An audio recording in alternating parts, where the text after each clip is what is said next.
Americans with Disabilities Act. So staff has noted that. Excuse me, Ms. Harrington. Yes. I just wanted to announce that I neglected to start recording the meeting at the beginning, and I have done so now. I wanted to notify the attendees that that's happening. Oh, thank you. I apologize. Thank you. So we had noted, and we had just looked at the Hawthorne Commercial Center development, which was, we had an extended approval on April 6th of this year. And we noted that that would satisfy the requirement of abutting at least 20,000 square feet of commercial space, office, and/or retail, since they are proposing retail.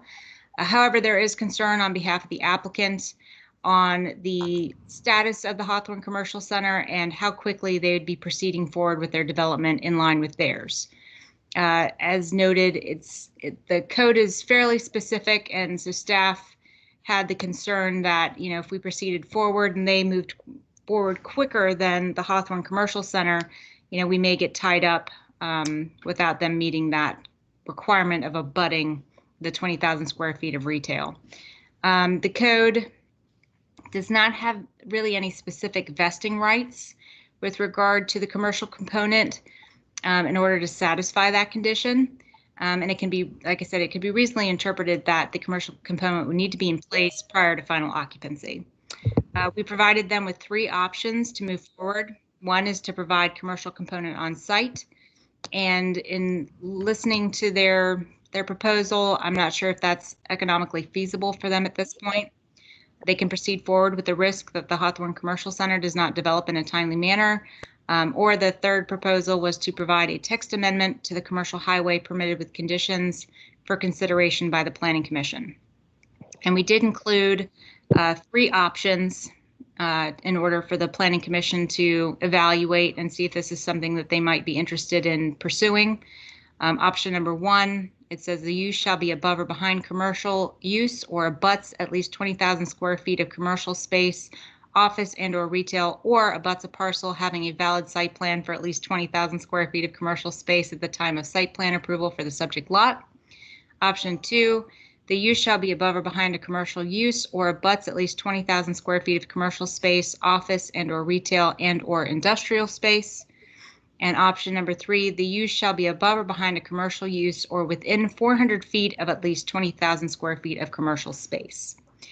So staff is recommending that the Planning Commission discuss the proposed development and determine the best course of action forward, and whether a text amendment would be a preferable option to proceed forward. And I believe we have the applicants on the line, so I'd be happy to answer any questions on behalf of the town, and then if you have any questions for the applicant as well. Okay, so Janine, I do have one question. You said something about us not being the approval authority. What did you mean when you were making that comment? Staff. So like I said, I can certainly lead them through the process. I can guide them on what the code says, but the ultimate approving authority for the major site plan would be the Planning Commission. So that's where I felt that it would be better to have a discussion with the Planning Commission directly in order to get that feedback. So that way I'm not leading them down the wrong path and that they have a clearer vision of how they might proceed. Okay, and so would it be your expectation of the commission to essentially decide on one of these 3 options or some other option this evening? It's not that we need to have a decision. I think that would be preferable on the applicant's end, so that way they know how we need to go with the development. But it would be beneficial to review those options and just even see if the Planning Commission is willing to entertain those, and if any of those options is preferable in your mindset. Okay, so before we move to the applicant, are there any other questions or comments of Janine from the commissioners? I do. I have a couple. I was just wondering, those 3 options, it's because that will make them in compliance. So I'm assuming that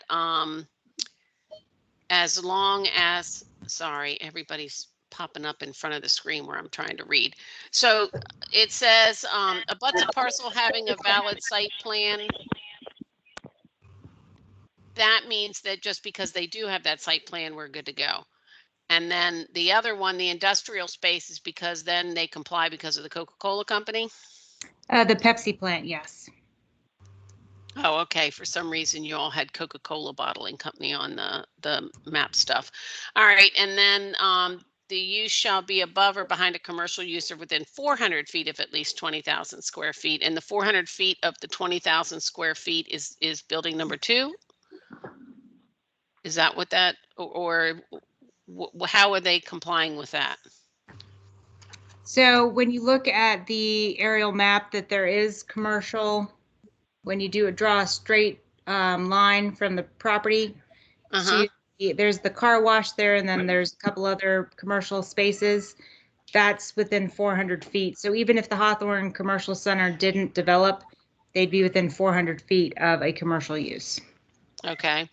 I have one comment to make on this. I hate changing code for one project. We've, tried to avoid that somewhat unless it benefits all future. And so that would be my one comment on that. And thanks for the answers.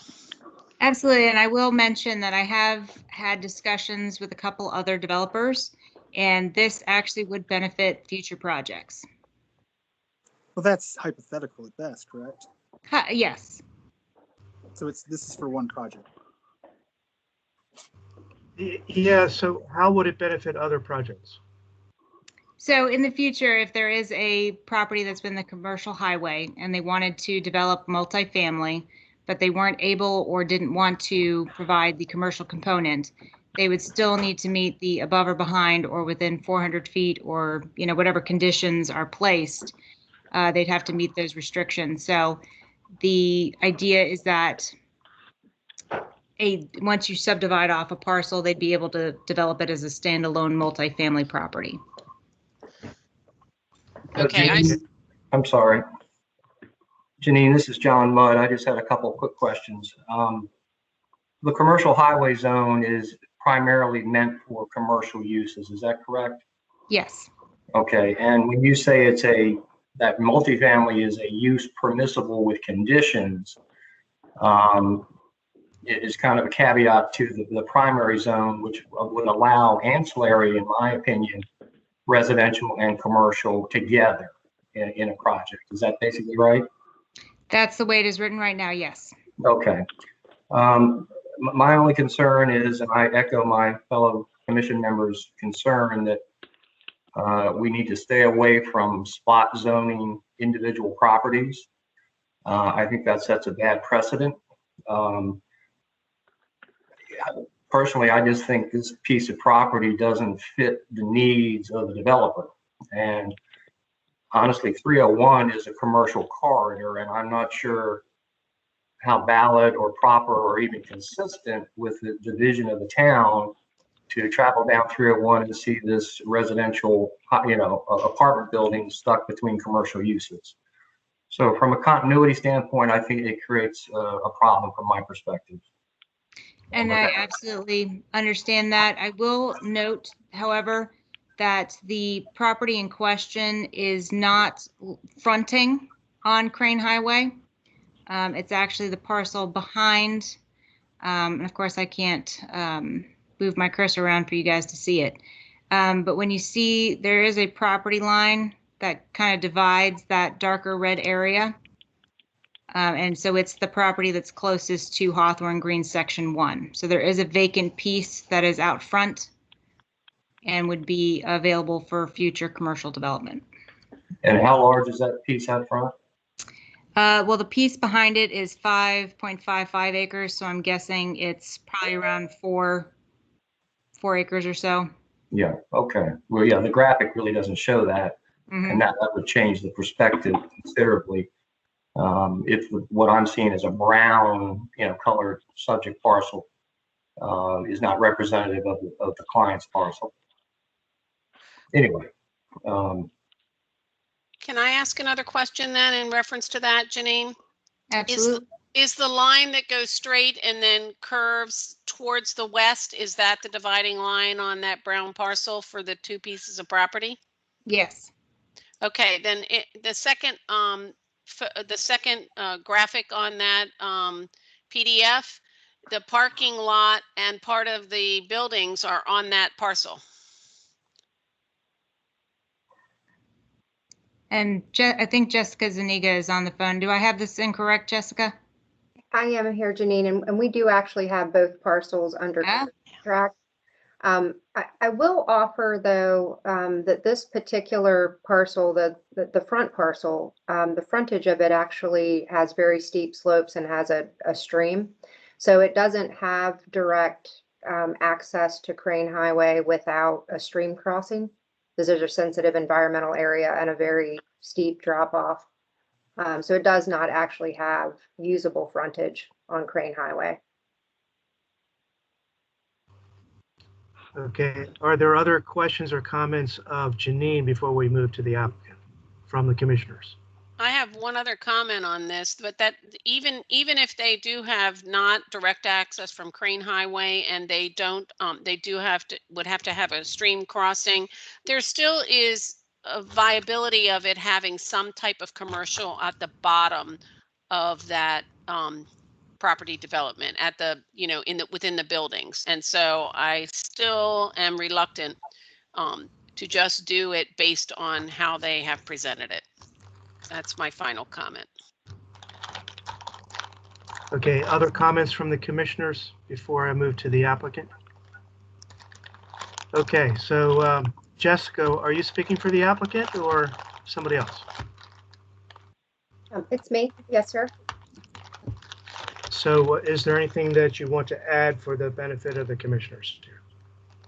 Well, I do think that this is a little bit of a unique site. As I mentioned, it does not have direct frontage from Crane Highway.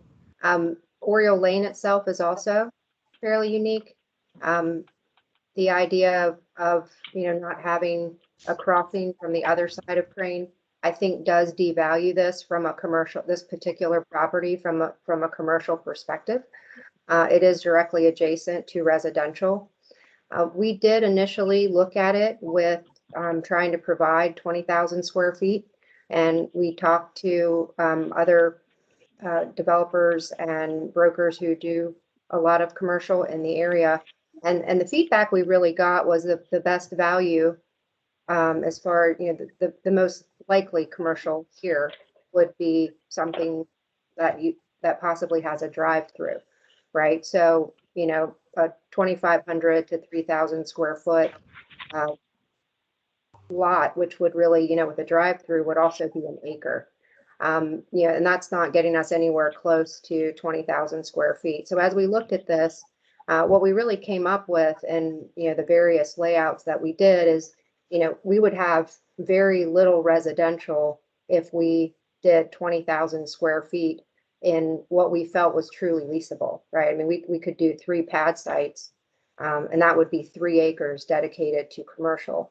And, when we started speaking with Janine about this, the goal is not to build square footage that isn't going to be leased or have quality retail or commercial. And that was not our goal. We didn't want to build uses that we didn't feel were necessarily complementary to the community wanted to build. We also wanted to build a certain amount of density for operations standpoint. And that break point really is a little over 100 units. So we're proposing about 120 units here. And if we were to do 20,000 square feet of commercial on this site, we really don't have enough room to meet the parking requirements and to also provide, the residential that we need to make it operationally sustainable. So it's really the uniqueness of this site that I think, creates some of these challenges. And Yeah. and I would say, in regards to the code, I mean, we did have a number of questions. We tried to work with the developer of Hawthorne, and there's a lot of questions about the timing. So let's say we did wait for our project. Let's say we did move through the approvals with the idea that Hawthorne would be built at some point. It's a challenge for me to get a loan with the idea that I'm going to place in service a building that's dependent on another owner and another developer's project moving forward that I have no control over. So that was a challenge. It's really how we started talking about these things is, if we tried to use a budding commercial, what are the benchmarks for that? Is an approved site plan, is that acceptable? What if the site was to be redeveloped, 10 years from now, and I want to refinance my apartment community, but there's no longer a commercial use there, even if it's, a permitted use otherwise, because there are some light industrial uses that are permitted in the CH. So, it really started to call into question just, the idea of the code and potentially creating non-conforming uses by using an abutting use. And so that's why we came up with some of the suggestions we came up with as well. Can you tell me how tall the proposed buildings would be? They would be 3 stories. And would they be buffered at all from the Crane Highway vegetable, for lack of better words, vegetable space? Landscaping, yes, definitely. And you do already have a natural buffer there because there, as I mentioned, there is, there's a pretty steep slope as the site comes south, and there's a stream there. So I think it's probably about a 20 or 25 foot drop off as you go towards the south side of the site.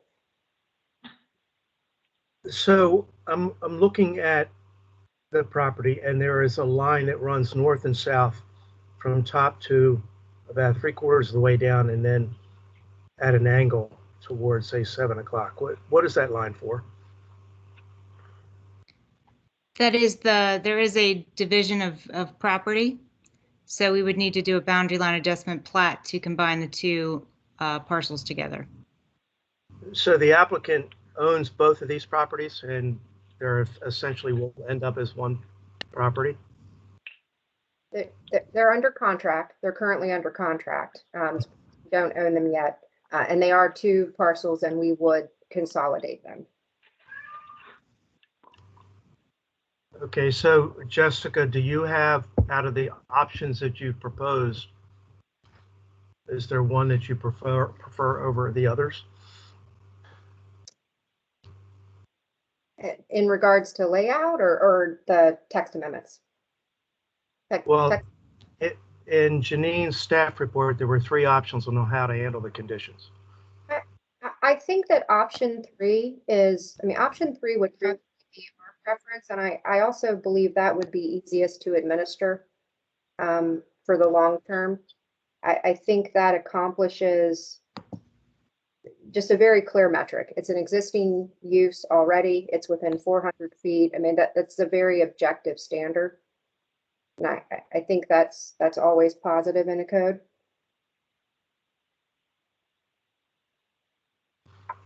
Okay, anything else to add from your perspective? No, sir. Thank you. Thank you for the time. Okay, back to the commissioners. Any further questions or comments of either Jessica or Janine? Mr. Chairman, John Mudd again. No further questions. A lot of the clarification has been helpful. Again, I'm going to take a position, as I think I've said earlier, in that a quick fix text amendment to accommodate an individual property, in my mind, is not an appropriate way to administer a zoning ordinance. The commercial highway is a commercial zone. It's not intended to support strictly residential uses.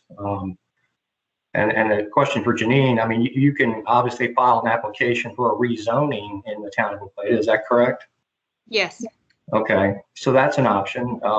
They could try to make a case that maybe the property should be rezoned residential based on it backing up to residential areas. So there's other options available, but again, not to beat a dead horse, but I'm just not personally in favor of a quick fix spot zoning type of look the other way provision, which in my opinion really degrades the purpose and intent of the CH zone. So with that, I will cease my discussion.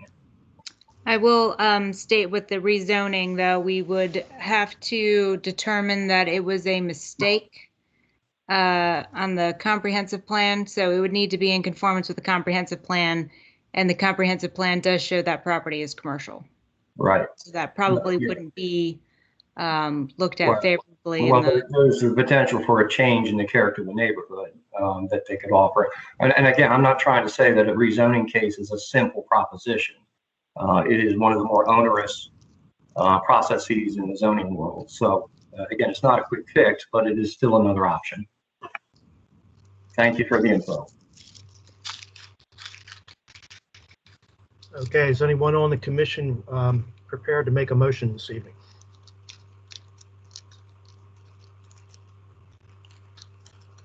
Anybody? Well, is there a need to make a formal motion on this issue? I'm not sure there is.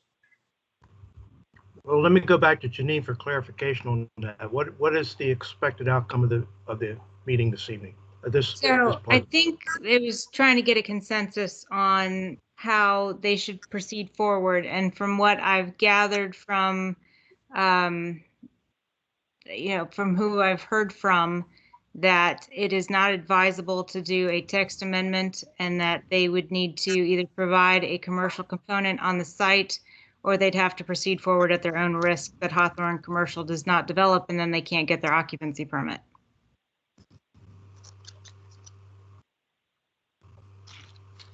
Okay, well, Evelyn, do you have anything to say?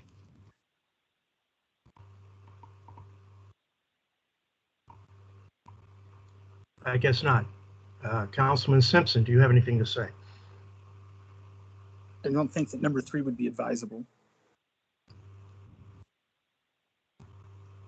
Do you think 1 or 2 would be? I think maybe number 2. Okay, and I will express my opinion that in line with what Mr. Mudd was saying, that I'm not in favor of having a residential space right on the highway in a commercial zone, recognizing the fact that you have clarified that there's significant buffer here. I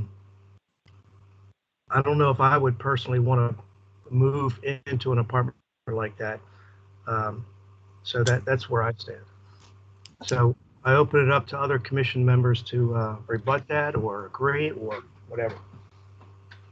Because if our goal is to come to consensus, we may or may not have consensus. I tend to be in agreement with John on this one. As I stated at the very beginning, I don't think it's a good idea to go ahead and do a text amendment for one piece of property. And so John's kind of outlined everything that I agree with as well. And so I personally would not like to see a motion made for the text amendment. Okay, so that's 3 of us saying that. And I just seek further clarification from Evelyn or Matthew, if you have any.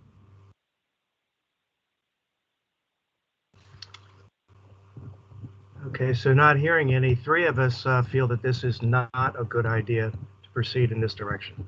And so we leave that with Janine and the applicant. All right, thank you very much. Jessica, thank you very much. This is Evelyn. I support Mr. Mudd's comments as well. Okay, thank you, Evelyn. And Jessica, thank you very much for your time with us this evening. I know this is not a simple project. Thank you very much for participating. Thank you. Okay, I failed to go through approval of minutes at the beginning of the meeting. Let's make sure that we approve the minutes from the April 6th meeting. Has everyone had a chance to review them?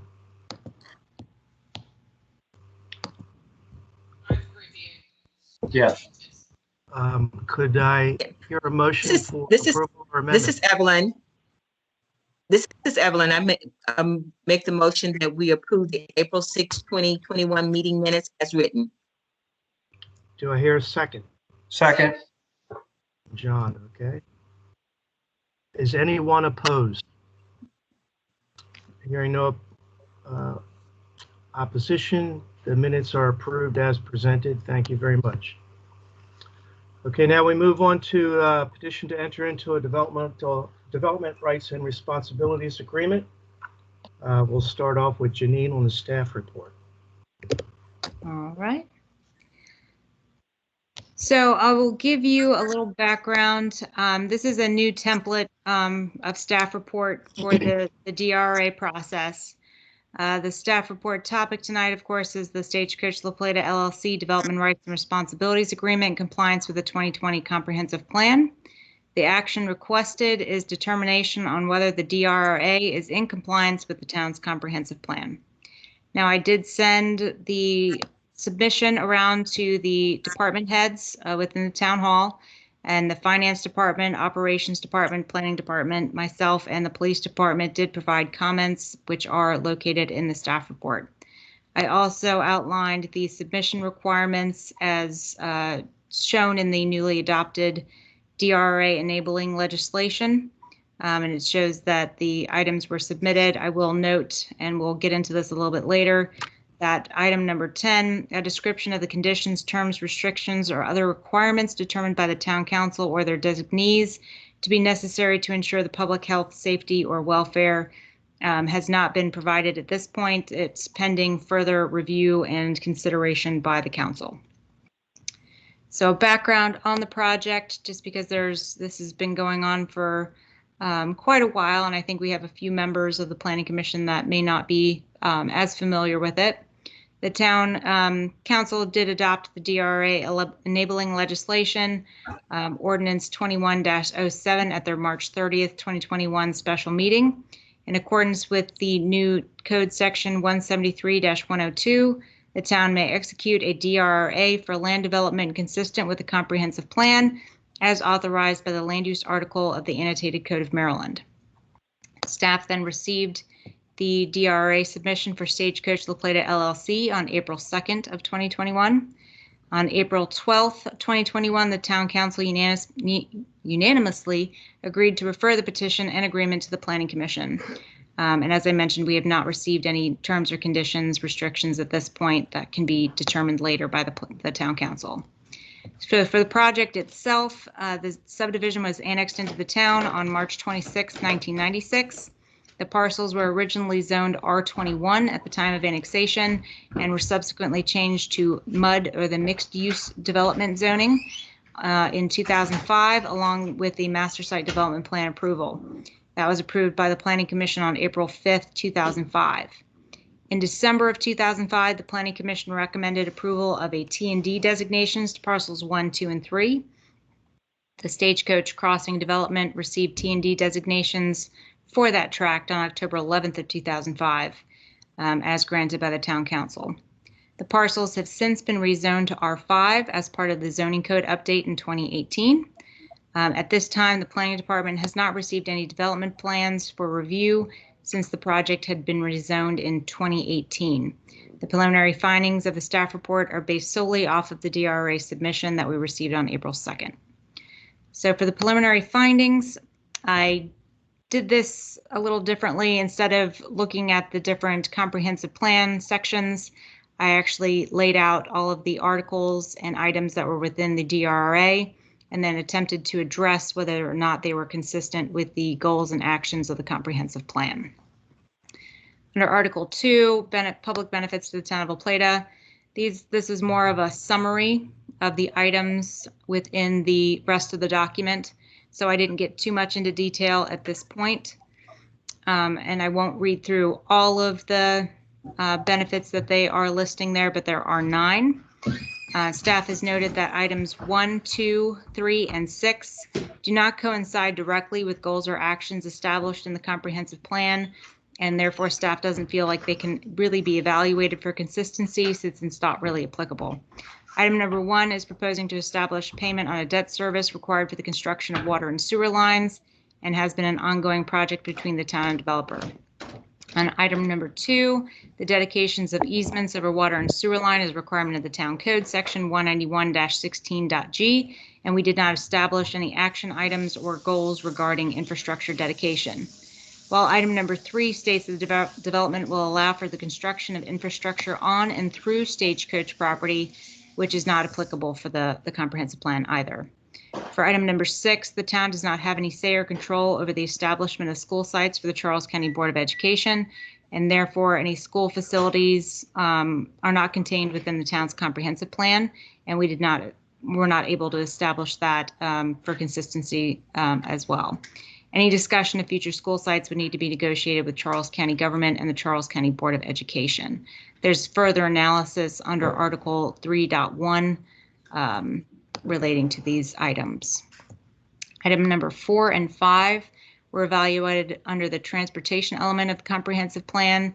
That's under Article 3.2 roads. And items 7, 8, and 9 were evaluated under the recreation and parks element of the comprehensive plan under Article 5, recreation amenities and miscellaneous. So for Article 3, sewer and water facilities and roads, the first item is that the town will design, finance, construct, and install a water system with the necessary capacity to serve all of the potentially developable tracts within the southwest quadrant of the town, as they term it, community infrastructure, which includes the Stagecoach La Plata property. Our operations department provided comments on this, that the town has entered into an agreement for the design, finance, and installation of the southwest quadrant infrastructure. Proposed infrastructure does not include improvements on or through the Stagecoach property, and there is an attachment taken from the preliminary engineering report based off of our contract for the Southwest Quadrant infrastructure development. The Southwest Quadrant Regional Sewage Pumping Station located within the Steeplechase subdivision will serve the existing and pending build-out of the Steeplechase development, in addition to serving the adjacent undeveloped properties of Cox, Montero, Baldus, and Stagecoach. Per the contract that we signed, there's room for 1,890 gallons per minute pump capacity, which leads to 1,683 EDUs or equivalent dwelling units that pump station would be able to handle. The central position of the pumping station is advantageous to all surrounding properties and is preferable by USDA. And they're building new centralized facilities. An existing 12-inch sewer line has been installed on the Steeplechase property up to the Stagecoach property line in anticipation of the future connection and will provide the necessary capacity for the project. The town's budget has not been analyzed or incorporated any funding for infrastructure south of the proposed regional pump station. For planning department, goal number 21 of the comprehensive plan states that we shall establish a capital improvement plan to guide the town's infrastructure investment. This provision would need to be reviewed in conformance with the town's capital improvement plan. Any expenditure of money by the town would need to be reviewed and approved by the town council. Therefore, staff is unable to provide specific comments on whether or not it's consistent with the comprehensive plan. Staff will note that under Charter Section C8-9, no officer or employee shall, during any budget year, expend or contract to extend any money, to incur any liability, or to enter into any contract which by its terms involves the expenditure of money for that purpose in excess of the amounts appropriated for or transferred to the general classification of expenditure pursuant to this charter. Any contract, verbal or written, made in violation of this charter shall be null and void. Nothing in this section contained, however, shall prevent the making of contracts or the spending of money for capital improvements to be financed in whole or in part by the issuance of bonds, nor the making of contracts of lease or for services for a period exceeding the budget year in which such contract is permitted by law. So there's a lot of information in here. The idea behind this is that this agreement would be subject to our capital improvement plan, which has not been approved yet by the town council. So that needs further review before it's officially adopted or approved.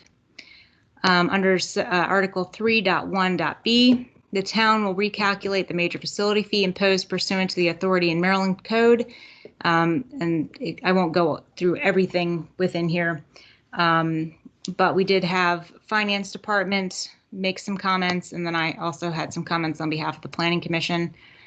So the Finance Department states that under Article 3.1.b, the proposed DRA, the applicant states that the town will recalculate the major facility fee imposed on the project. The town does not calculate its major facility fee in this manner. The proposed calculation is inequitable to the town and those assessed a fee. The purpose of the major facility fee is to require all new development to pay its proportionate share of the cost for capital facilities, including land acquisition, site development, equipment, or facilities. and other expenses necessary to accommodate impacts of new development on the town's water and sanitary sewer systems. Additionally, the major facility fee provides financing in whole or in part for the capital costs, including debt service of additional or expanded improvements to the town's water and sanitary sewer systems and facilities reasonably necessary to accommodate new construction and development. Now, in line with that, I had also reached out to Bill Ekman, who was mayor during the time that we had established the major facility fee, and he did provide some clarification on how the fee was originally established. I don't think it's really pursuant to our discussion for consistency with the comprehensive plan. And as I state, the major facility fees are not addressed in the comprehensive plan, and therefore staff is not going to provide an analysis. It's in accordance with the town's fee schedule and Chapter 186, Waters and Sewers. Each residential lot is charged the same amount, which currently is $9,580 for a major facility fee. So again, this isn't something that we can really review for a comprehensive plan consistency. It's really subject to the town code and the town council's determination on the capital improvement plan and or major facility fees and how those are handled. Under Article 3.1.c, again, this is discussing that the town will design, finance, construct, and install following community infrastructure. Again, I won't read through all of these just to not bore everyone to death with my voice going on and on and on. But for the operations comments, it was the same as 3.1.a. Under the planning department comments, staff notes that the use of community infrastructure should be evaluated throughout the DRRA. In order to fully evaluate this section for consistency with the comprehensive plan, staff would like clarification on the specific infrastructure that they are asking the town to install versus infrastructure that will be installed by the developer as part of the project. Now, I will note that I did upload a document yesterday afternoon that we received from the applicant's attorney, Sue Greer, and attached to that letter is a concept map that does indicate some of the regional and community infrastructure that they are discussing. So that was uploaded for the Planning Commission's and the Town Council's consideration. I will note that under the comprehensive plan, there are following guides under the water resources element, which could be requested or discussed as part of this DRRA proposal. Again, this is something that the Planning Commission and or Town Council could say that they'd like to review further. It's just something that the staff is noted within their review. Under goal number 10, action item number 8 indicates that alternative disposal through spray irrigation reuse or purple pipe or other means should be considered when considering wastewater capacity limitations. This is something that could be discussed as part of this project. Goal number 12, target fee in lieu revenue to stormwater management or stormwater mitigation projects that support the town's overall watershed restoration program. Again, this isn't something that has been brought up or discussed. I'm just making note that it is in our comprehensive plan. Finance Department provided comments on this section that the town will face significant costs to complete the proposed community infrastructure. Historically in the town, these types of infrastructure costs have been borne by the developer of a project. The proposed infrastructure costs are to be borne by the town and backed by the full faith and credit of the La Plata taxpayers. Developer will not directly compensate the town for these costs. Instead, the developer will only pay the normal charges for development and any outlined in the annexation agreement. This is financially inequitable to the town and unfair to other developers. This article sets a precedent for the town to construct on-site project infrastructure at the town's cost. The developer has provided no cost estimates for the community infrastructure. Due to this, the town is unable to determine the budgetary impact. La Plata is anticipated to face significant growth over the coming years and must plan ahead in regards to its water and sewer capacity. In January of 2021, the Town Council unanimously approved an engineering and professional services agreement with Macron to upgrade the wastewater treatment plant and provide Southwest Quadrant utilities.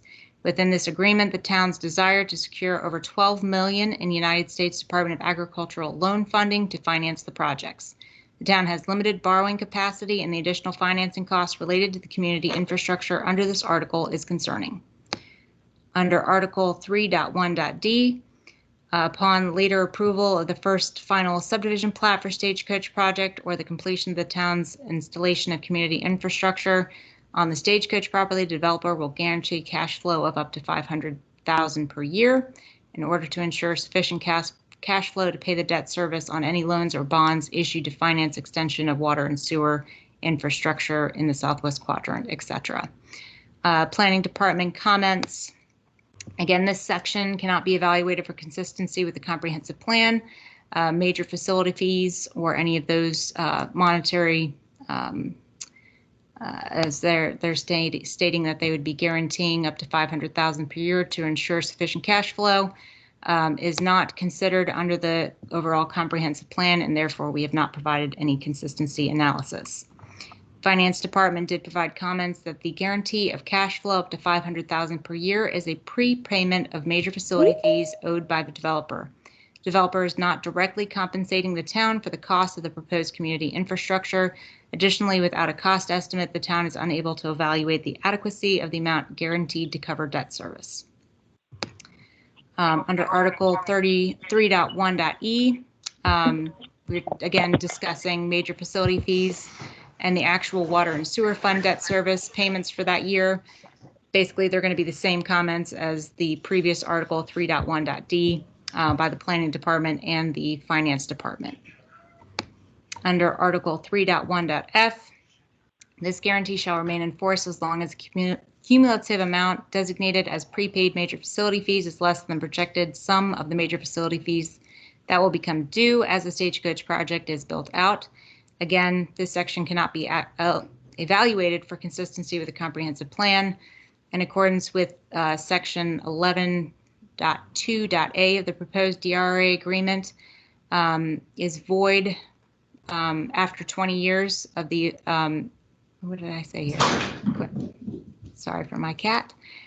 Development would be void after 20 years of the effective date of the agreement. I think I'm missing a thought there.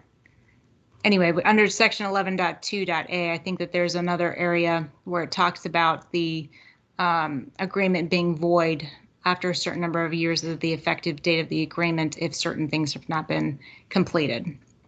My apologies for that. Under Article 3.1.g, rather than being reimbursed by the town in cash for the approximately $395,000 previously expended by the developer for out-of-pocket costs and expenses and helping to secure the USDA commitment to fund the expansion of water and sewer to the Southwest Quadrant. It's asking the town to agree to issue a credit for that amount to the developer. Finance did provide comments. The town is securing a new USDA loan and did not use any information provided by Stagecoach in the previous loan application. The town council never authorized or approved the establishment of a partnership of any type between the town and Stagecoach. The town did not promise that the past efforts of Stagecoach would fully come to fruition, and the town reserved the right to pull out at any time. Stagecoach fully understood in this two written segment agreements in 2018 and funding various costs such as attorney fees, financial consultants, marketing studies, and engineering fees. Stagecoach was proceeding at its own risk. No agreement was ever reached for these costs to be rolled into the USDA financing and for Stagecoach to be reimbursed for its proportional share.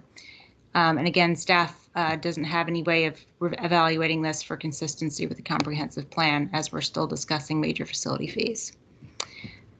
Under Article 3.1.h, within 90 days of the approval of this agreement by the town council, the developer will submit the following items to include a preliminary plan, master utility plan, and preliminary engineering plan. Again, this section cannot be evaluated for consistency with the comprehensive plan. Any of these development reviews or preliminary plans, engineering plans are governed by the town code. And so we will proceed forward to section 3.1.i. Community infrastructure on the Stagecoach La Plata property will be designed, constructed, and installed in accordance with the preliminary plan, master utility plan, and preliminary engineering report approved by the Planning Commission. The Planning Department has provided comments that under section or under Article 3.1.c of the DRA, It states the town will design, finance, and construct the community infrastructure. So these two items are in conflict with each other. And again, this isn't something that I can necessarily evaluate for consistency with the comprehensive plan, since it would be tied into really the town code requirements and not the comprehensive plan. Under Article 3.1.j, the community infrastructure necessary for the project to connect to a fully functioning water and sewer system with adequate and available capacity will be substantially complete no later than 2 years from the developers and submittal of the preliminary plan, etc. The planning department states that this assumes and requires that the town is able to appropriate and fund the improvements in a timely manner, and it's tied to the submittal of plans and reports, not approval of those plans. Under Article 3.1.k, can you please mute yourself if you are? Thank you. Under Article 3.1.k, the developer will dedicate and convey to the town at no cost the easements and rights of way on the Stagecoach La Plata property necessary for the construction, operation, maintenance, and repair of the community infrastructure. The dedication of easements is a requirement of the Town Code, Section 191.16-16.g, and we did not establish any action items regarding infrastructure dedication within the comprehensive plan. So again, I have not provided a consistency analysis. Under Article 3.1.l, the developer will install the. We've lost your voice.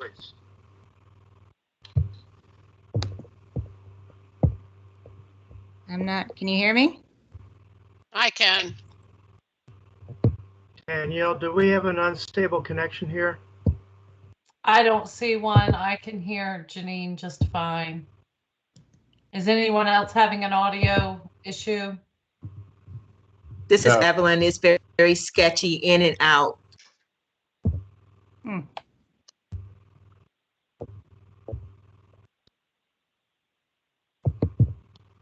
Unfortunately, it's probably a bandwidth issue in certain areas, and there's nothing we can do about it. Maybe if incoming videos are turned off, except for when someone's speaking, it may help.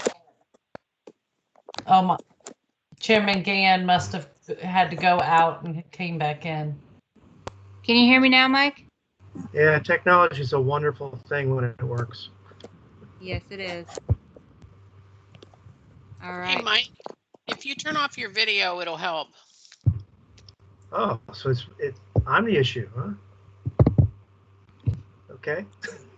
This is a popular meeting time, and I've noticed meetings that begin at 7 p.m. suffer from bandwidth issues. So that's probably what's going on here. Okay, as long as everyone can still hear me. Mike, you're good now? I can hear you clearly. Okay.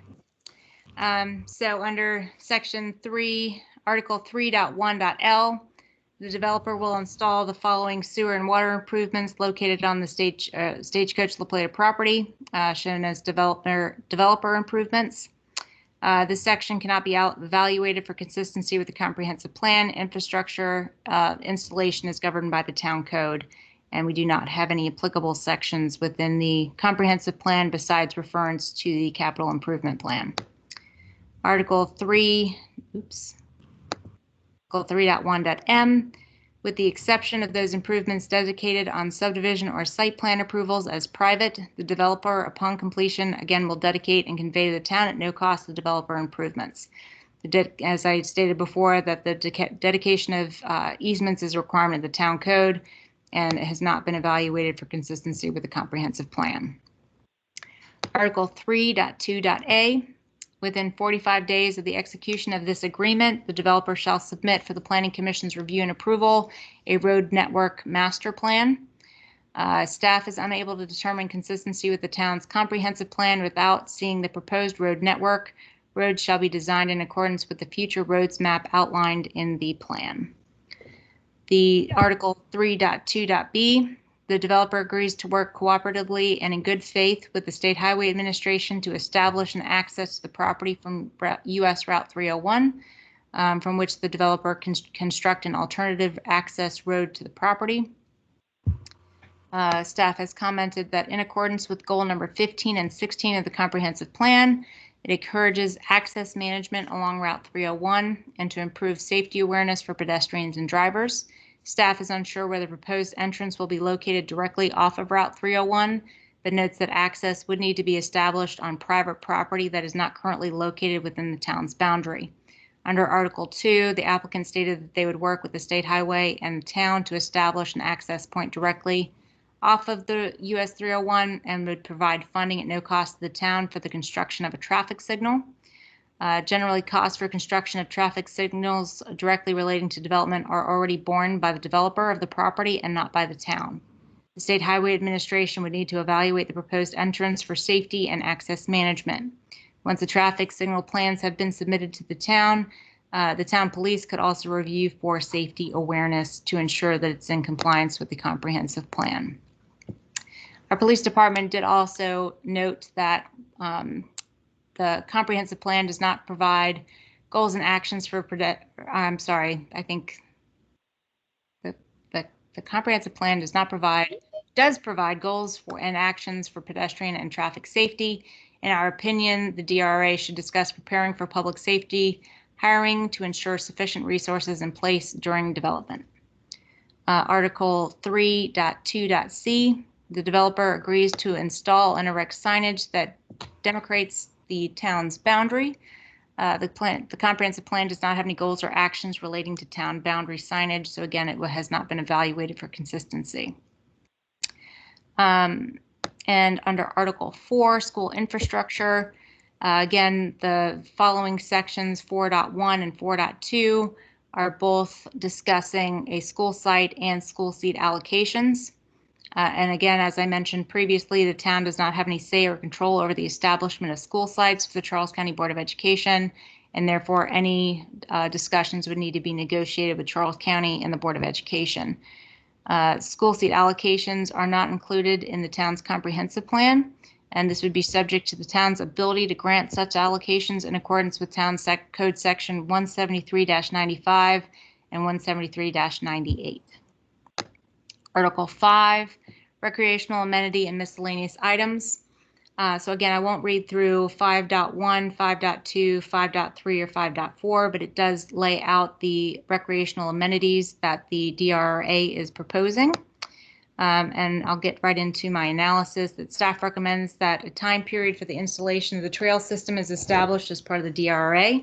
Should also be verified if the trails are a public amenity or only for use by the development residents within 5.4. I know previously it stated that it appeared to be a public amenity for the entire town, but I don't think that 5.4 makes that clear. In order to be evaluated for consistency with the comprehensive plan, staff would need to know the length of the trails and if they meet the goals of the Recreation and Parks Master Plan. The applicant has proposed a community swimming pool and recreation center for the project's residents, guests, and invitees, as well as 2 pickleball courts with access for all town residents for tournament play and constructing an extensive community trail system. Under goal number 29 of the comprehensive plan states that 2 neighborhood parks, one west of US 301, which would be 10 to 15 acres, and one east of 301, 20 to 30 acres should be developed. It is unclear if the walking trails will be a part of a larger park system to accomplish this action item. So I'm not quite clear if it is consistent or not with the comprehensive plan.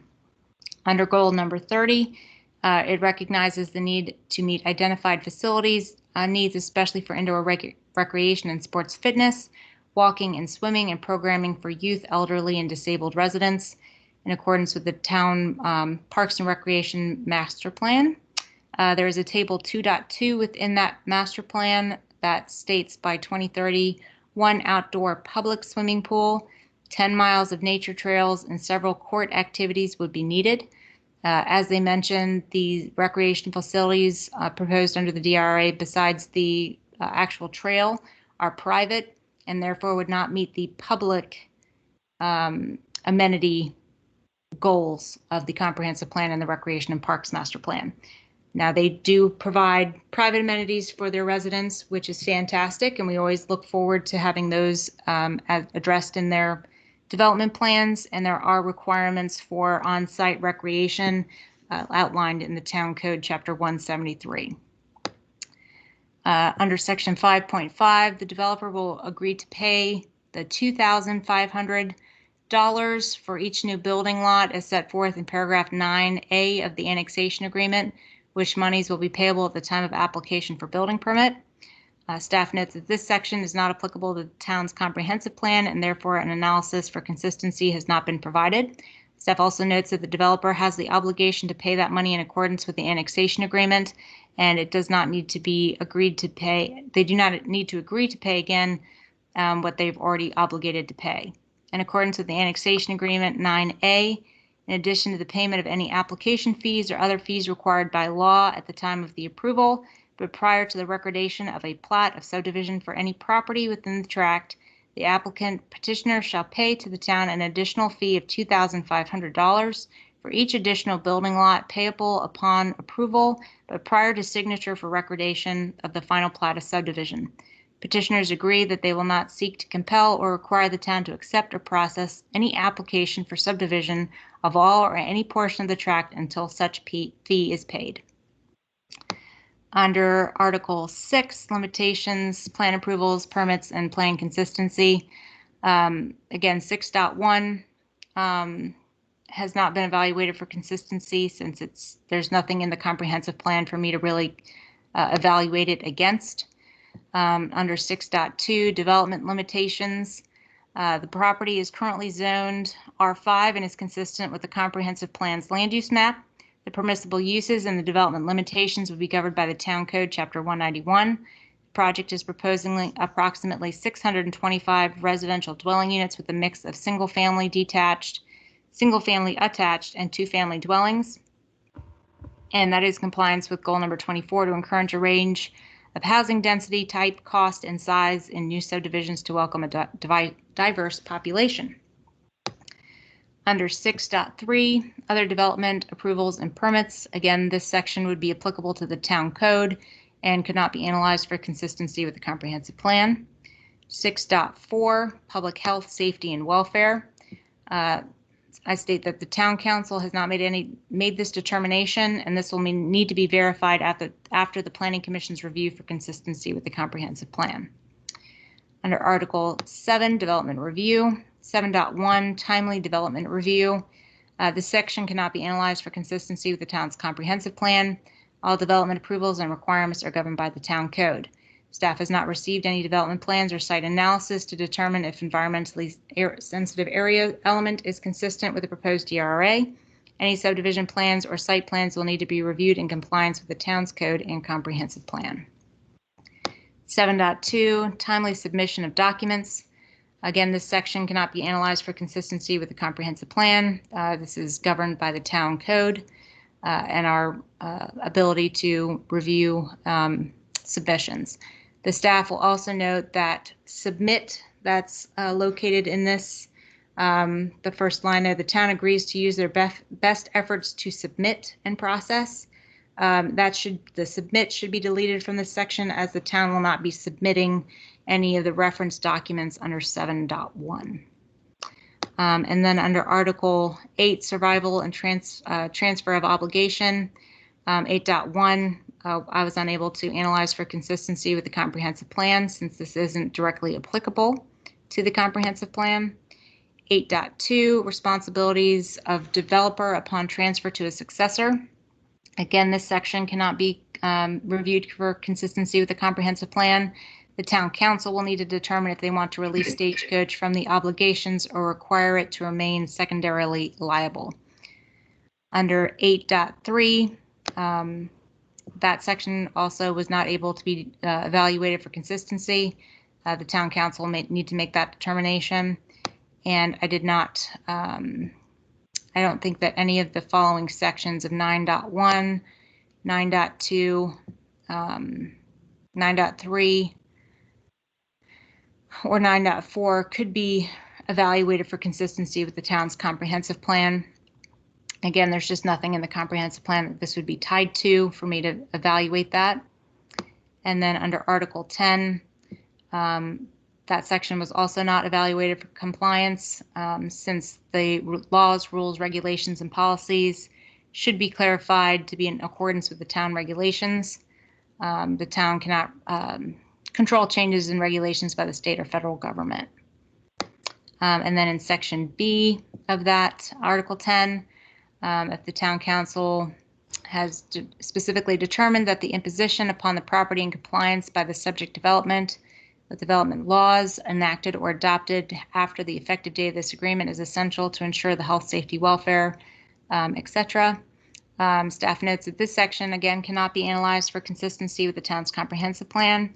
Under Land Use Section 7-304 and newly enacted Section 173-110.b of the Town Code, if the Town Council determines that compliance with laws, rules, regulations, and policies enacted or adopted after the effective date of the agreement is essential to ensure the health, safety, or welfare of the residents of all or part of the town, an agreement shall not prevent the Town Council from requiring a person to comply with those laws, rules, regulations, and policies after 30 days notice to the landowner and a public hearing. So concluding the staff analysis, the Planning Commission action is to determine if the DRRA petition is in compliance with the comprehensive plan. We have several reference documents. I am happy to answer any questions that you may have of me. And I believe that Kevin Greenville and Bobby Stahl are also on the call should you have any questions of the Finance Department or Operations Department. Janine, thank you very, very much. Janine, thank you very, very much. We did not give you enough time to do this job, and you went beyond the call of duty by involving people outside the planning department, operations and financial and so forth. So with that, I would go to the commissioners. Do any of the commissioners have questions or comments of Janine in her report? Okay, not hearing any. Mike? Yes. You know, it's interesting on this. Much of this DRRA, it appears, cannot be reviewed compared to the comprehensive plan. But Janine, the sections that you could compare to the comprehensive plan, it seems to me after reviewing this that they complied. So there's several sections that did comply. Obviously, the land use element.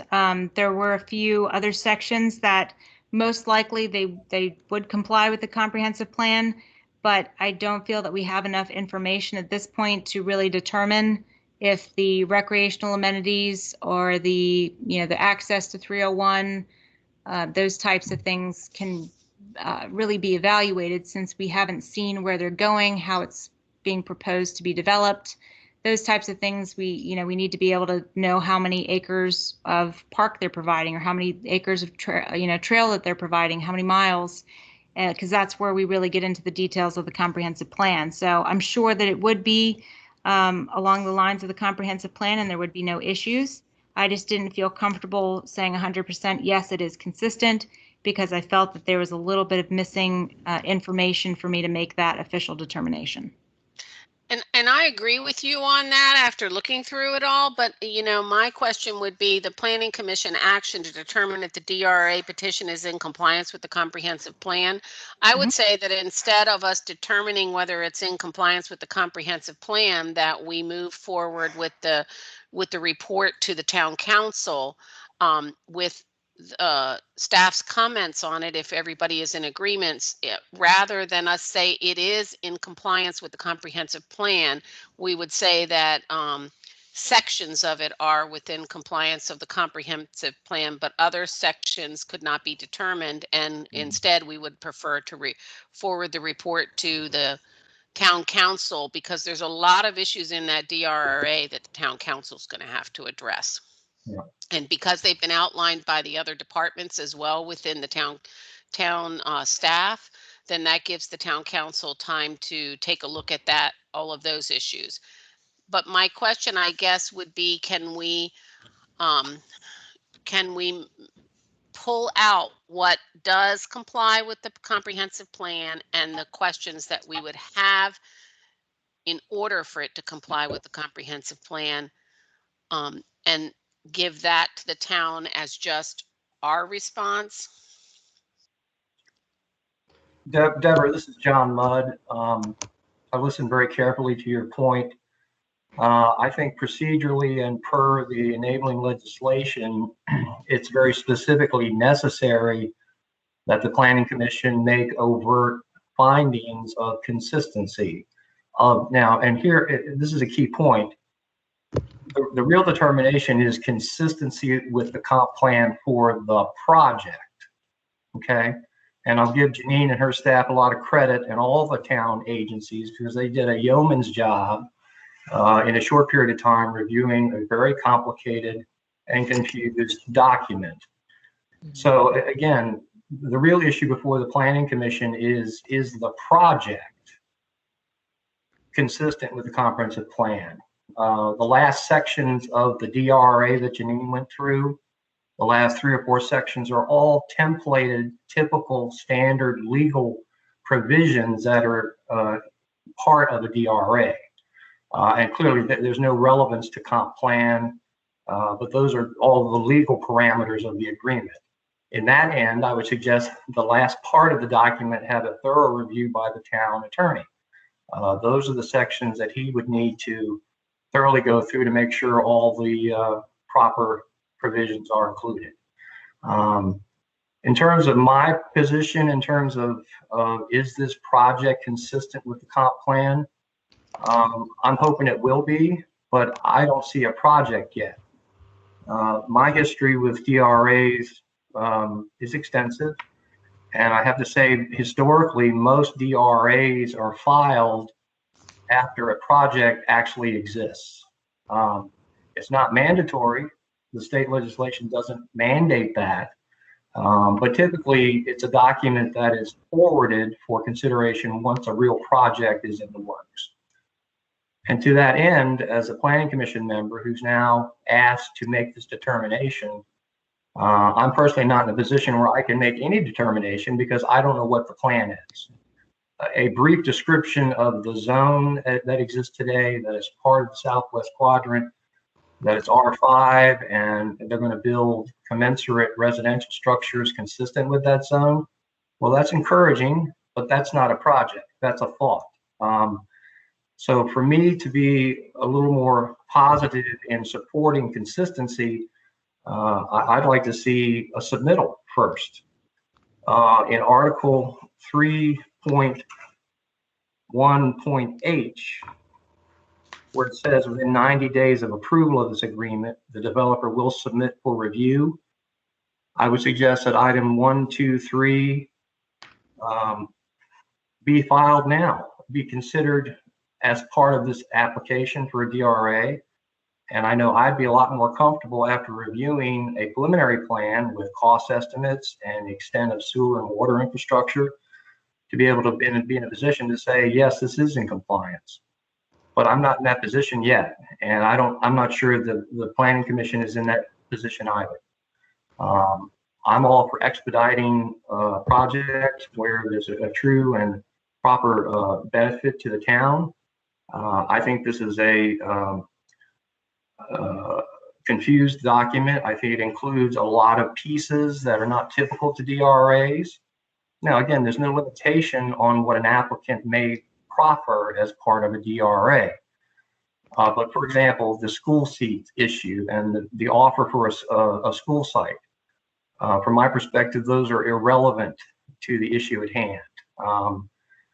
And again, not to offend anybody, but this document makes a lot of promises for above the bar attributes and parts of the project that are unique and rare. And honestly, other than the monetary proposal and proffer, I don't see any other extraordinary or unique efforts by the applicant to exceed the standard. By them saying that they will permit the town to install the infrastructure on their property, well, that's pretty much a given. I'm not sure that's a benefit. Their willingness to record the easements for all public water and sewer infrastructure is standard practice. So again, it's not a special halo about this particular project.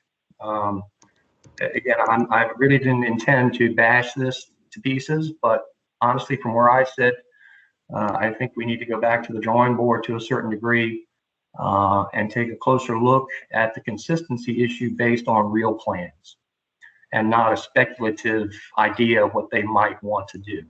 Because again, this document is asking the town to take on a tremendous burden in a very short time frame, 2 years essentially, to complete a huge amount of infrastructure when we don't even know what the cost of that ultimately would be. So with that, I will stop and happy to talk further with the other board members. Thank you, John. Evelyn or Matthew, do you have any input? Yeah, my concern is the financial impact to the town, and the 500,000 in revenue. I don't see that would begin to just ease any financial burden that the town is going to experience at the as a result of this project. I don't see how or where there's going to be a true benefit. That's my biggest concern. Mr. Mudd stated everything else very well, so I won't belabor that point. Okay, Matthew? Okay, not hearing anything from Matt. Oh, I'm sorry. Can you speak? I can't hear you. Is there anyone else that wants to speak on it? That's all I want to know. Is the applicant allowed to speak? We would like an opportunity to make our presentation as well. I was going to go to the applicant next. I had a feeling. Thank you, Chairman. So Sue, are you going to speak for the applicant or somebody else? Well, we've got a team, and thank you very much, Mr. Chairman. And before I jump into it, I just, I want to sometimes like to just cut to the chase. And I have, as you all know, eminent respect for Mr. Mudd. He's done a phenomenal job over the years in various capacities. But one thing I want to point out about preliminary plans and consistency with the comp plan before I jump into my presentation. This is not an unusual finding that the Planning Commission has to make. You make it all the time. And you review annexations. And when you review an annexation, you have to determine consistency with the comp plan. And you do not have a preliminary plan, but you are able to make that determination. And I think it's important, just very quickly, for the record, Sue Greer of the law offices of Sue A. Greer PC for the applicant Stagecoach La Plata LLC. On the call with me is John Driggs and Jeff Driggs, who are the principals. Kurt Fisher, who is co-counsel, and you'll be hearing from him tonight with Venable. Dr. John Bolin. I believe that you have a fiscal impact statement from Mr. Bolin that was very educational. And Ed Carroll of Soltez. And I want to just reorient the Planning Commission. I know that many of you are familiar with it, but I do see some some different faces than when I last appeared before you. So I want to go back and just kind of reorient the project and how we got here and where we've been and where we're going, because I think it's important to the discussion. For those of you who are not familiar with it, this project, the Stagecoach La Plata property, is part of a tract. The total annexed property was 382.9 acres. It was annexed a quarter of a century ago. So a quarter of a century ago, the town and the Planning Commission decided that it was consistent with the comp plan to annex the entire property known as Stagecoach Crossing into the town of La Plata. The portion of the property of Stagecoach Crossing that my client owns is about 266.97 acres. It is bounded by the Steeplechase property. It's cut off. It bounds 301 with some commercial and residential properties in front of it, and it bounds Stagecoach Road. And what's happened in a quarter of a century? Well, in 2005, the Stagecoach property, the 266 acres that we're talking about, was under a different ownership. They attained T&D zoning, and they had a master plan. And on these 266 acres, they had a density of 1,275 units that they attained approval for. And the project did not develop for many reasons. In 2015, Stagecoach La Plata acquired this 206, this portion of the Stagecoach Crossing project, the 266.97 acres. And when we were looking at the project and trying to determine how to develop it and why it didn't develop, one of the primary hurdles that it had not developed in the past was the hurdle of bringing water and sewer infrastructure to the project and to the southwest quadrant. And it wasn't just a hurdle for us as Stagecoach.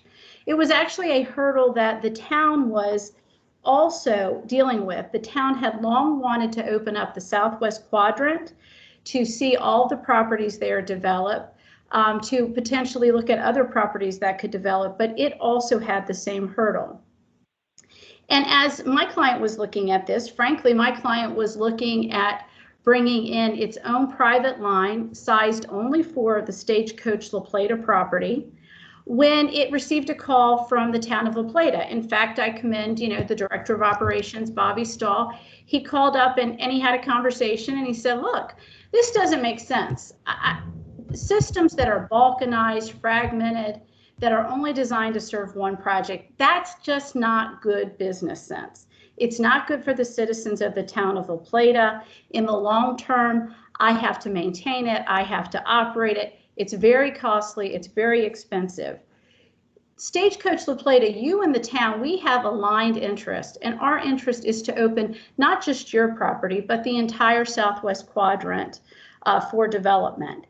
And Stagecoach La Plata said, you know what? You're right. That does make more sense. And so working with the town, we put our money where our mouth is, frankly, and we got to work putting together the engineering reports and everything that was needed to apply for the USDA $12 million loan. And again, working as a team with the town, we were actually successful in acquiring that loan. And when that was presented to USDA, there were 3 alignments there that had to be presented because USDA wanted options. All of those alignments were approved by the town. In fact, the town chose them. The town had a preferred alignment. And when the town submitted it, because they in fact were the applicant, they were saying this is consistent with our comprehensive plan. And guess what? We are installing regional infrastructure. And guess what? All 3 of those lines, all 3 of those regional infrastructure lines, they're all going to be on the Stagecoach La Plata property. So clearly the town found that that was consistent with the town's goals of extending water and sewer to the entire southwest quadrant. And we did not have a preliminary plan. And frankly, we didn't have a preliminary plan because we wanted to make sure before we designed it that we knew where water and sewer was coming from. So during that time, again, we began working on our zoning. And the other thing we said is, look, the town does not want this intensity of zoning on this tract. So again, we appeared before the Planning Commission. I think a lot of these amenities you heard that we were proffering. We knew that on the town's master recreational plan, it shows, look at the dot. There's a dot that shows a public trail across the Stagecoach La Plata property. And we're proffering that. That's one of the reasons that we decreased our density, was so that we could take advantage and allow the town to take advantage of the beautiful natural resources on that property. That is consistent with the comp plan. But again, at that time, we agreed that the density was not, that type of intense development on that parcel was not consistent. So we worked with the Planning Commission. They agreed, the town council agreed that R5 zoning was much more appropriate. We would reduce our density to almost by half, to 600 to 650 units. And at this time, again, we were working with the town to try and work out the details for the regional infrastructure that would be built on Stagecoach La Plata's property. I think it was 2020, in January of 2020, the town council, we had a meeting, we talked about the infrastructure, and the town council told staff, look, we want to wrap this up, bring it back. We'll do a special taxing district. We will look at the cost sharing agreement, and we'll move forward. and bring it back in 30 days. Well, a week later, we found that the town, which is the town's prerogative, just had somewhere in the town, somebody had changed their mind about the alignments. And so we were informed, well, we're still going to put the regional infrastructure on your property, Stagecoach La Plata. Again, an indication of consistency with the comp plan, but we are going to change the alignment. And we, again, over that summer, we're working with the town, trying to come to resolution on these issues so that we could move our project forward, so that we could do what the town wanted, and that was open the entire southwest quadrant for development via regional infrastructure. And then we found out sometime, I want to say in September, again, it came as a surprise to us at the town, which again, it's prerogative, I'm not crying over spilt milk, that it is its prerogative. The town had decided, well, Stagecoach, we're going to move that regional pump station off your property and we're going to move it to the adjacent property. It's regional infrastructure and it's located not on the Stagecoach property, but it's located on the adjacent property.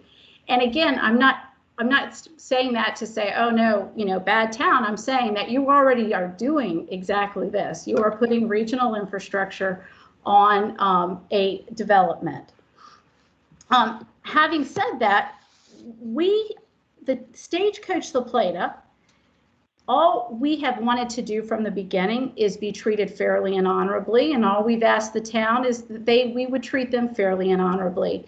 And we believe that the town's original approach to this, which was balkanized, fragmented systems, do not make sense. They are expensive and costly to the town residents. So we sat down and we started scratching our heads. How can we make this work for everyone? Now, those of you on the Planning Commission know me. I always check myself.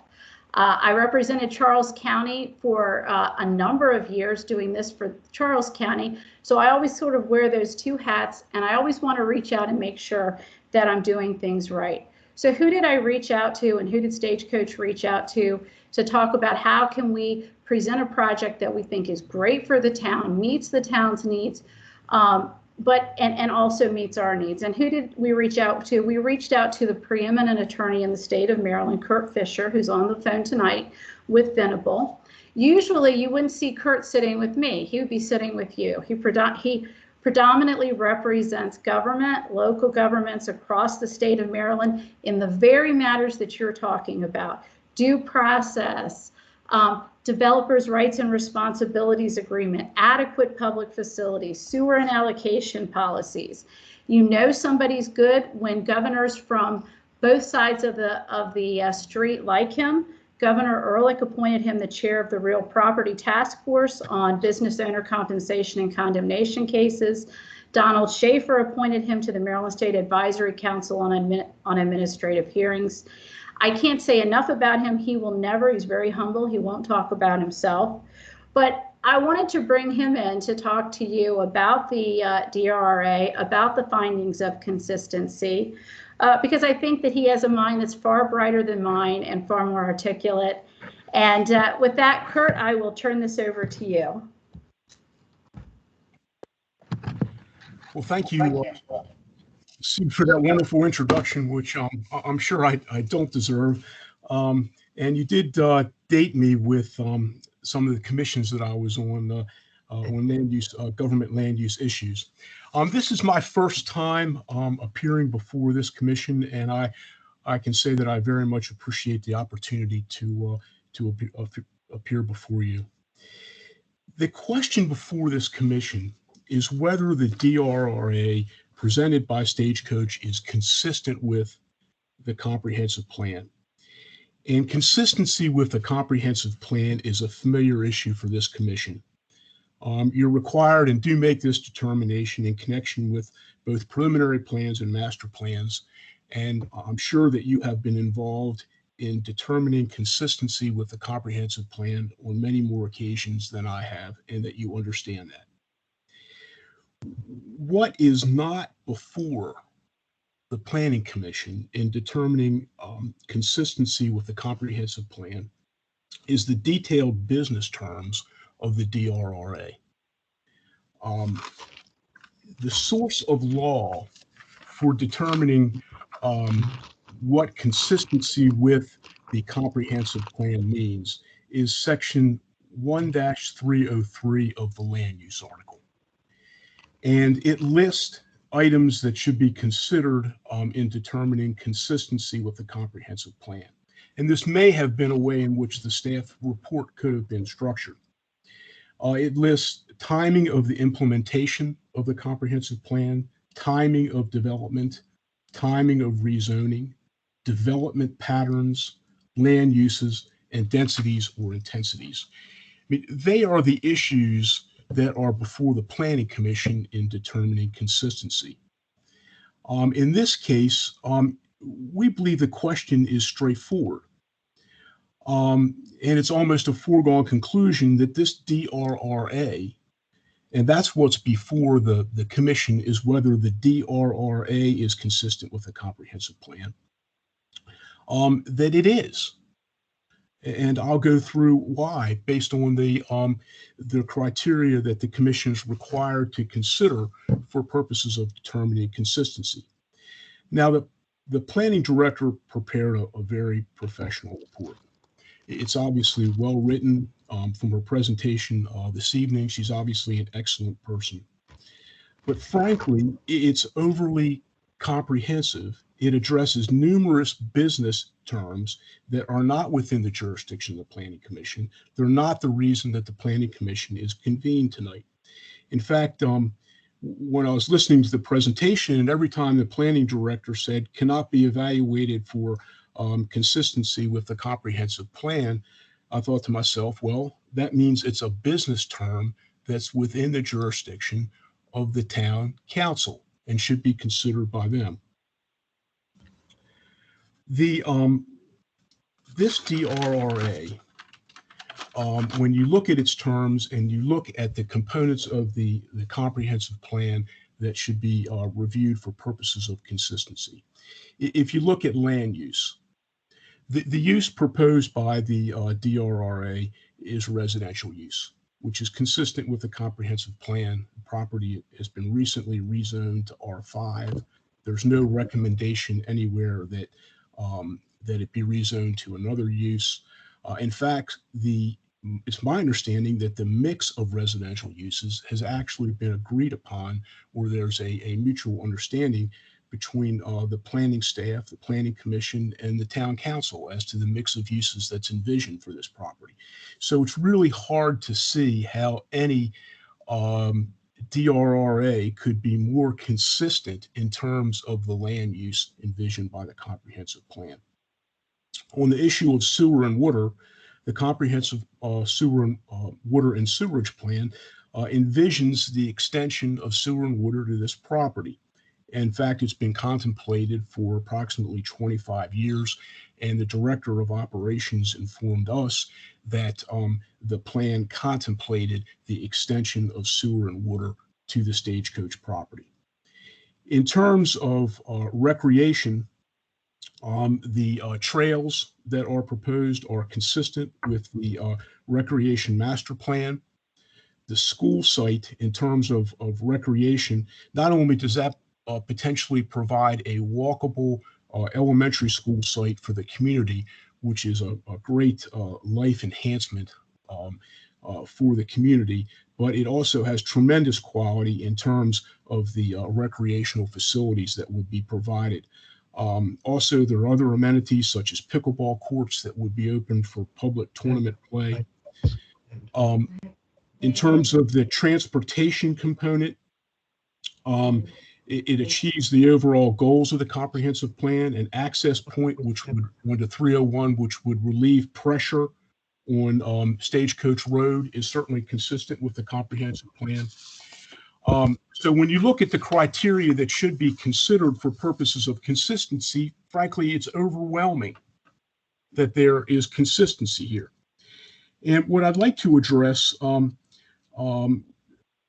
Planning Commission member Mudd, he referred to determining consistency of the project. Well, I disagree with him on the law here, and frankly, I don't like to do this because I've known John Mudd for as long as I can remember, and he's just also an excellent person. And when I think of top tier planners, certainly I think of John. But the reality is that under the local law authorizing DRRAs, section 173-106, the Planning Commission has to review the referred agreement for a determination as to whether it's consistent with the comprehensive plan, not the project. Similarly, under the state law, it says the exact same thing.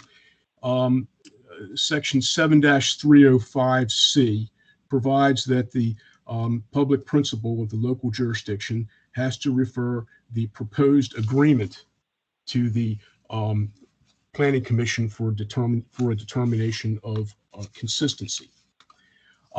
There is no requirement in state law or in local law that a preliminary plan be approved before a DRRA can be submitted. In fact, there are many business reasons and planning reasons why a DRRA could and should be submitted in certain circumstances in advance of going through the preliminary plan.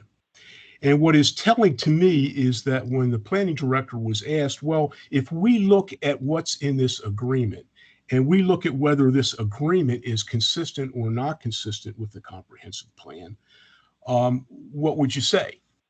The answer was many of the provisions are consistent with the comprehensive plan. And there were other provisions that more detail is required. And I think the trails were referred to, and the access point on 301 was referred to as lacking detail.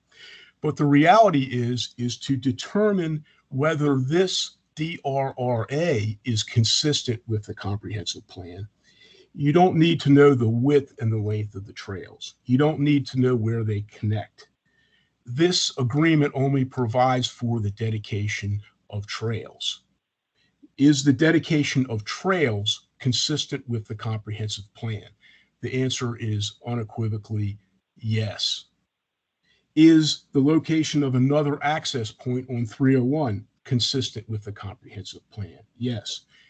This planning commission will have great opportunity in reviewing preliminary plans to determine the width and the length and where the trails connect. You will not be denied the last say on those issues, but you do not need to determine the width, the length of the trails in order to determine that trails contemplated by this agreement are consistent with the comprehensive plan. And the same issue exists with respect to access. You will have your day on that, and you will have the final word. Well, this actually, the State Highway Administration will have word on that too, but you will definitely have sway and decision-making authority as to how this development connects to public roads. So the short of this, in terms of what your assignment is under the law, it's not to review all these business terms and decide whether you would do them differently. That's the duty of the town council. And certainly there are issues in the DRRA and provisions that merit discussion. Your task is just to determine whether this agreement is consistent with the comprehensive plan.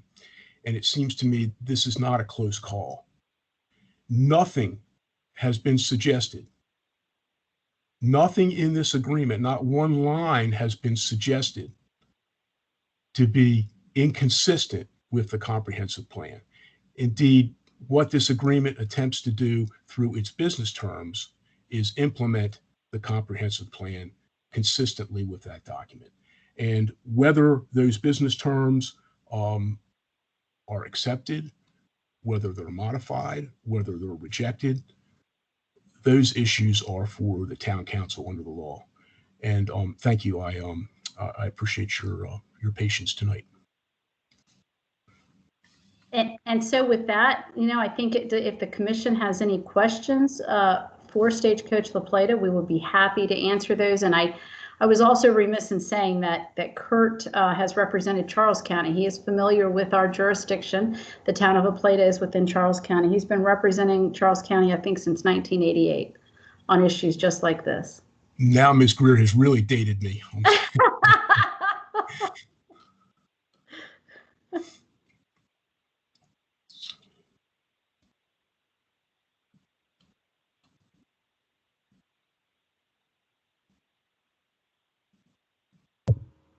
Now I'm off mute.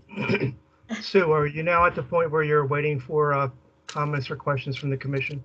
Absolutely, absolutely. So planning commission members, are there any comments or questions for the applicant?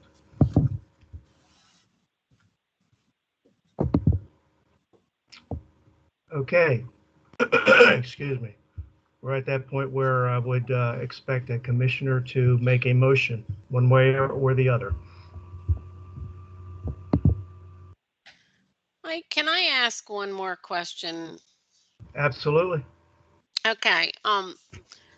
Mr. Fisher made some valid points, and at the beginning of this, I had asked that question about whether the sections that we could review in compliance with the comprehensive plan, if they were compliant. And I agree with him on staff's response. My one point of contention on this would be the US Route 301 and the access point to 301. It says the developer agrees to work cooperatively and in good faith with the State Highway Administration to establish an access point from US 301 from which the developer can construct an alternative access road to the property. But then staff did note that they don't have any property on 301. So, we, in saying that, is it in compliance with the comprehensive plan? Can we really say that on that one issue? I don't know that we can. So I'd like to have your feedback on that one as well. Chairman Gant, can we answer that? I think we can answer that. Yes, And I'll let Kurt weigh in here, but I believe we're proffering to provide that access. So to acquire that property to provide that access, which is what, when we were in the early stages of conversations with the town had made it clear to us that they desired our primary access to be off of 301 to take the burden off and relieve Old Stagecoach Road. And I'll let Kurt supplement. Again, he's much more articulate than I am. Well, that's completely untrue, but I think our point on that is the question for this commission is whether the agreement is consistent with the comprehensive plan. At this point, the agreement would only obligate Stagecoach to provide an alternative access point along 301 to the development. And the question then is whether an alternative access point, which has to be approved by the State Highway Administration, which has to be approved by the Planning Commission, whether having another access point would be consistent with a comprehensive plan. And I think the answer to that is unquestionably yes, because the comprehensive plan's goals in terms of preventing traffic congestion, safety issues, those types of things, the reason for promising an alternative access point is to relieve the intense pressure that would be placed on Stagecoach Road if all this development occurred without another access point. So I think the real question for the Planning Commission members is it consistent with the comprehensive plan to have another access point that's subject to approval of State Highway Administration and the Planning Commission that would, in fact, relieve that pressure on Stagecoach Road, provide better traffic circulation, a safer condition for the southwest quadrant. Other questions, comments from the commissioners? Yes, Mike, this is Evelyn. Janine, in the staff report, when it states that you cannot assess the find elements or assess the DRA with the comprehensive plan, is it because you could not find the elements to align with what the DRA was saying, or was it because it was out of your scope? and it was something for the town council. So, I mean, the access management to 301, within the comprehensive plan, we do have a goal, which is under the transportation element, to work with the Maryland Department of Transportation Highway Administration to improve access management along 301. And when we were discussing this as part of the comprehensive plan process, the State Highway Administration does not want more intersections on 301. The idea with access management is to look at the number of access points and to pick out logistic intersections that would make sense and that would not increase or cause additional traffic issues along 301. So when I look at the language that was provided, that they will be providing an intersection, again, I didn't feel like I had enough information to really say, yes, that's consistent, because again, with the way that we wrote the comprehensive plan, it's talking about access management and that we need to effectively evaluate where these intersections are. We need to see where the closest intersection is and determine if it's appropriate or not. So I did not feel that I had enough information to make that determination that it was consistent or was not consistent with the comprehensive plan. So with that statement, there were a number of other statements that said you could not evaluate it for the comprehensive plan. Is that along the same line of thinking, that when you look at what was presented in the DRA, it did not align, or you could not find alignment in the comprehensive plan to support it? So again, yeah, that's along those lines. So when you read the comprehensive plan, and I did attach the summary of the goals and actions to the agenda, the comprehensive plan, when you read those goals and actions, a lot of them are very specific. So when we're looking at the recreational amenities, yes, of course, we want to provide recreational amenities. And if you only look at it from that aspect, yes, it is consistent because they are providing recreational amenities. But within the comprehensive plan, it also states that those recreational amenities should be in compliance with the town's Recreation and Parks Master Plan. When you read the Recreation and Parks Master Plan, it gives specific milestones and guidelines for what the town needs and what we are looking to get in the future years. So that is where I said that, yes, they are providing them. Yes, that is going towards the consistency with the comprehensive plan. But without knowing the minor details about the number of miles, are they meeting, are they going to cover the number of miles of trails that the town needs by 2030? If so, then that's great. That's just something that I felt was needed to be able to really provide that analysis and to say without a doubt, yes, that is definitely a benefit to the town. That is exactly what we were trying to accomplish, and this is accomplishing it. So again, like I said, those elements are covered. And there are specific goals and actions. I just didn't feel that I had enough information to make a well thought out analysis to say, yes, that is consistent with the goals and actions that we're trying to accomplish. Thank you. I appreciate it. Okay, Other Janine, comments from, go ahead. yeah, then I have another comment in relation to that then. But we would not expect any one development to meet the entire plan objectives by that deadline, correct? Oh, you are correct. And that's not what I was trying to infer at all. Like I said, I was trying to see, how many acres of trail are they doing? Are they providing any park areas to, accomplish we're looking to get 10 to 15 acres of park along the western side of US 301. So again, when we look at our goals and actions that are under the comprehensive plan, a lot of them are very specific. Sue provided an excellent consistency, analysis that I have uploaded to the agenda as well. And while she does make some very valid points, there's reasons why I didn't include any of the goals and actions related to walkability, because when you read the actual action and goal of our comprehensive plan, it is specific to walkability of the downtown. So if the project could provide walkability to the downtown, that goal and action would have been, in compliance and and I would have evaluated that for consistency. But again, when you actually read the goals and actions, and that's the opportunity that I took to review this, and I apologize if it's not in line with some people's expectations of how, this analysis should have been completed. I did ask for guidance many times on how this needed to be approached, and I was not given a lot of guidance in that direction. So I did the best that I could with what I was given and provided the analysis that I felt comfortable giving.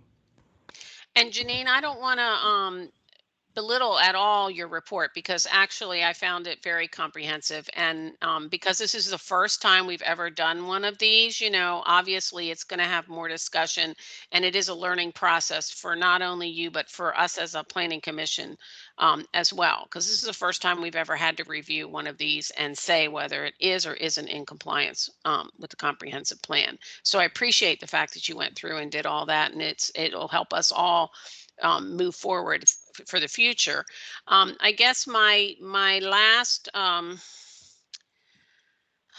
comment would be, can we make a motion that it is in compliance with those elements that we were able to review as stated, but that further compliance with those elements of the comprehensive plan would be addressed as plans come through and the normal planning process. So that is your motion, Debbie? I'm asking if that would be a viable motion. Well, if there's a second, I guess there would be. Is there a second for that motion?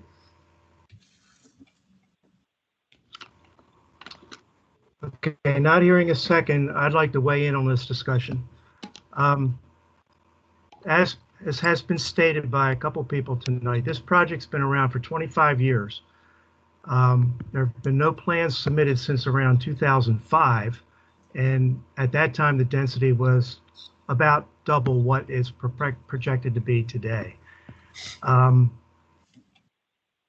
This is the first time we've ever been faced with dealing with the DRRA. And so I took the opportunity to go through my Maryland planning training and other resources to learn a little bit more about that. And a couple things that I got out of that was the DRAs do not become vested until there's an actual permitted work on the site. So I'm wondering why we are being asked to look at this now. What is the emergency that is making us go through a DRRA process now? We do not have a process to deal with DRRAs, and Maryland expects one, which includes public hearings. The applicant has also properly stated that, and correctly, that the Planning Commission has always reviewed plans to check for consistency with a comprehensive plan, and that I contend that we can and we will continue to do that forever upon submittal of plans. And the DRA is not necessary for us as a Planning Commission to do its job. It appears to me that this DRRA is being pushed through without proper advertisement for public hearing, and would not be needed if there was sincere negotiation to have agreements between the town and the developer on sewer and water. That seems to me to be the overriding concern here, which is not Planning Commission purview. The Planning Commission, in my mind, feels like we're a pawn in this chess game. This is not necessary. It does not support the Planning Commission mission to include balancing the needs of the current residents with those of future residents in line with the comprehensive plan as guidance. I open up for comments, other questions, or motions. Mr. Chairman, may I respond briefly to your legal point? Yes, sir. DRRAs do create vested rights under Maryland law. Indeed, the DRRA construct was created for the purpose of altering the Maryland law, which requires very, very late vesting. As you indicated, under the normal Maryland vested rights law, rights don't vest until there's substantial construction on the property that puts the community on notice. To address all the problems created by that late vesting, Developers couldn't make investments and rely on the ability to go forward. The DRRA construct was created. It creates vested contract rights upon its execution that would prevent the downzoning of the property. And it would be enforceable. So the question of whether this agreement is consistent with the comprehensive plan is properly before the Planning Commission. And but it's just this agreement. I agree with the planning director that there are many other details to be ironed out, but this agreement does not state those details. And in fact, you can't, the details will be reviewed for consistency with the comprehensive plan when a preliminary plan comes before the Planning Commission. There's no requirement that those details be in a DRRA, and it's not appropriate to deny a DRRA or conclude it's not consistent on the basis of not having details which are not required by the law. Well, thank you for your patience on that. Other questions or comments from the commissioners? Okay, so we had one motion without a second. One last chance to make a motion.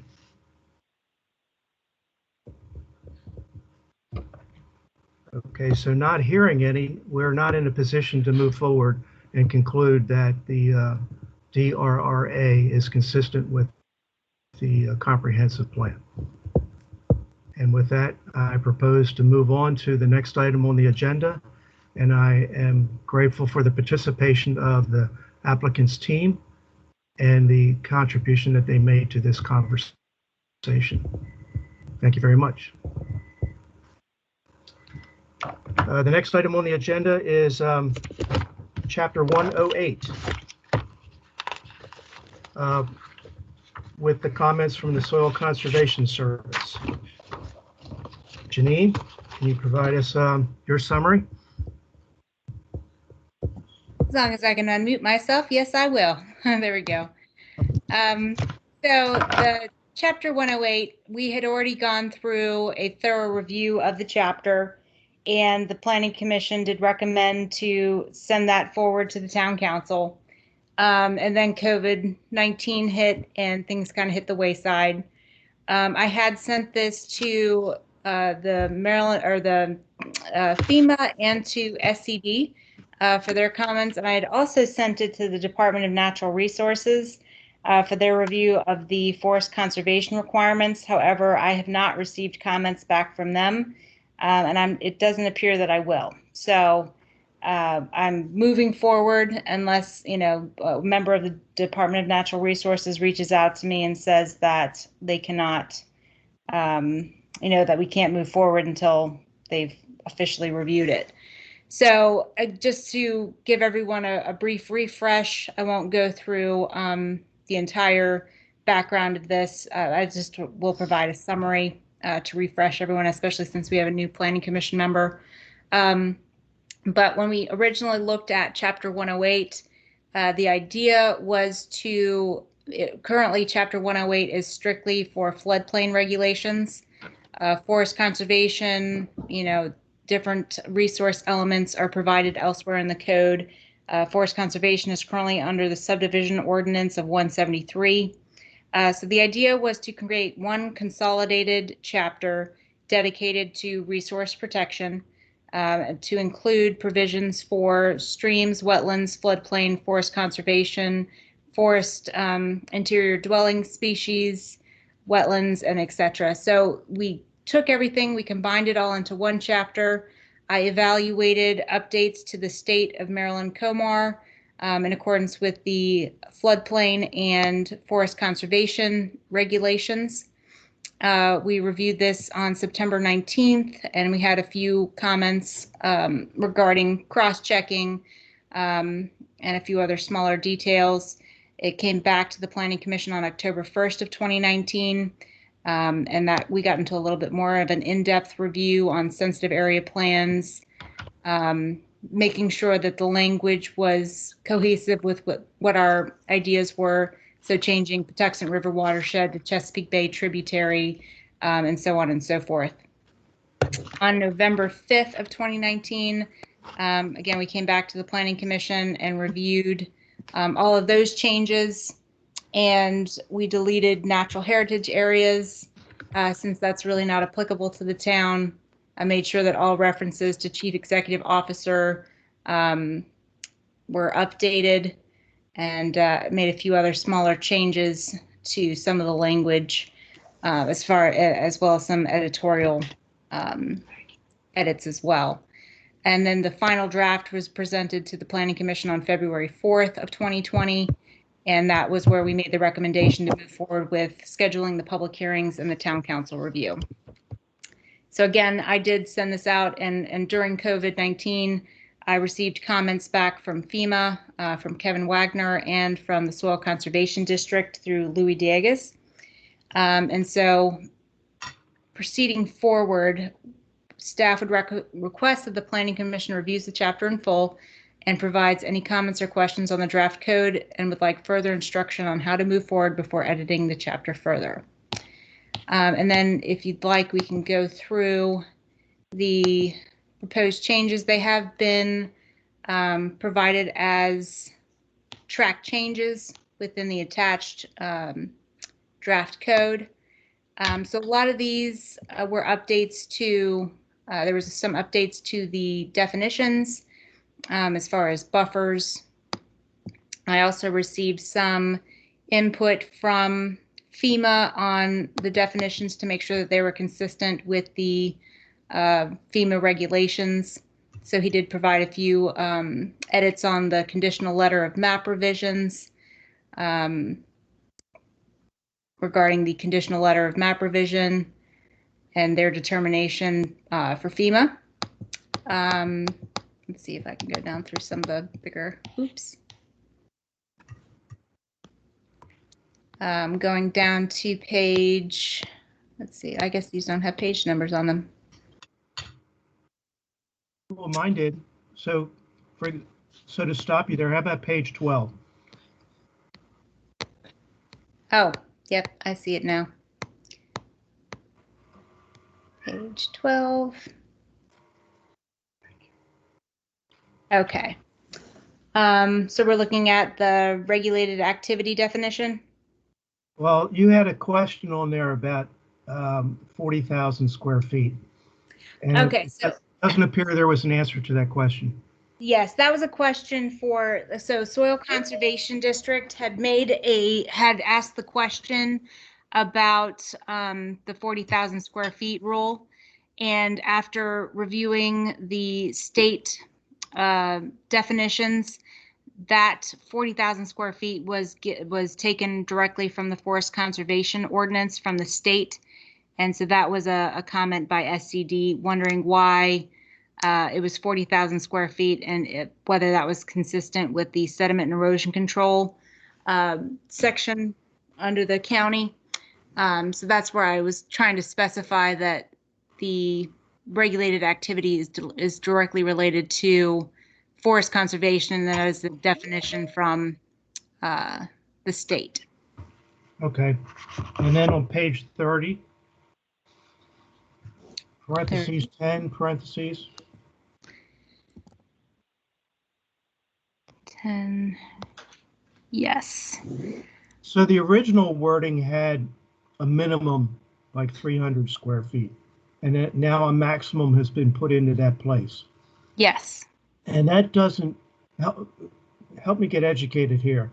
If we're talking about putting a structure in a floodplain, if I'm understanding this correctly, is that why we're limiting the size of it to 600? So that we minimize the impact on the flow of the flood? That is my interpretation, yes. And that, like I said, that was directly provided from FEMA. And I believe that that is bringing the language into consistency with their regulations. Okay. Those were the only two comments I had. Were there other comments from other commission members for Janine?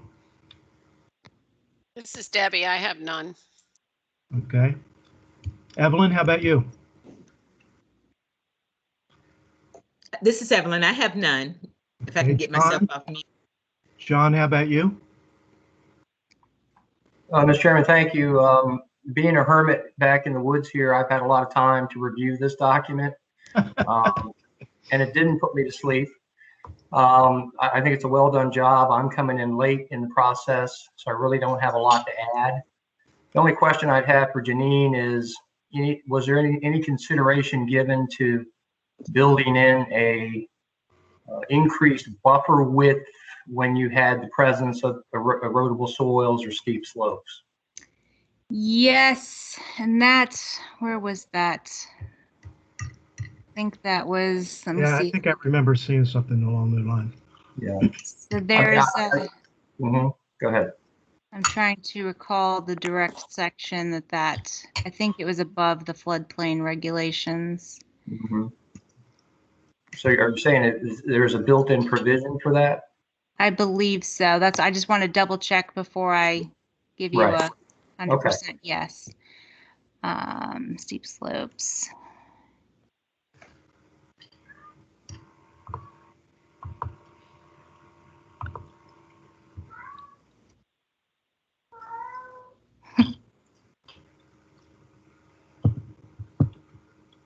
Yes, so on page 19, under section 108-12, highly erodible soils, we go down to A.3, and it says wetland or stream buffers shall be expanded to include adjacent areas of highly erodible soils. Okay. All right, now that's great. And the point is a standard 50-foot buffer is effective for certain areas, but obviously if you have much more difficult soils or slopes, it's not going to be as effective, and thus the necessity to expand the width of the buffer. It does add a certain level of complexity. It does put the burden on a developer to, carefully survey and map out the extent of those features. But at least in the case of Charles County, which has a similar provision, it was very effective in creating appropriate buffers where they were needed. So again, I appreciate you clarifying that and think you did a great job. Thank you. And then there's also a provision about the wetlands buffer under page 17, 108-8. B, it says a 25-foot buffer shall be preserved along the edge of non-tidal wetlands and shall be expanded up to 100 feet to include areas of adjoining hydric soils or 25% slopes. So we do include those provisions. That's great. Well done. Any other comments, John? Not for me. Thank you. Councilman Simpson, do you have any comments or questions for Janine on this subject?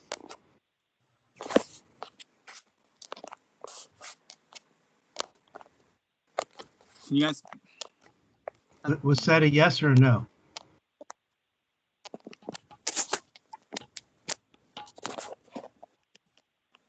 No, I don't have any questions.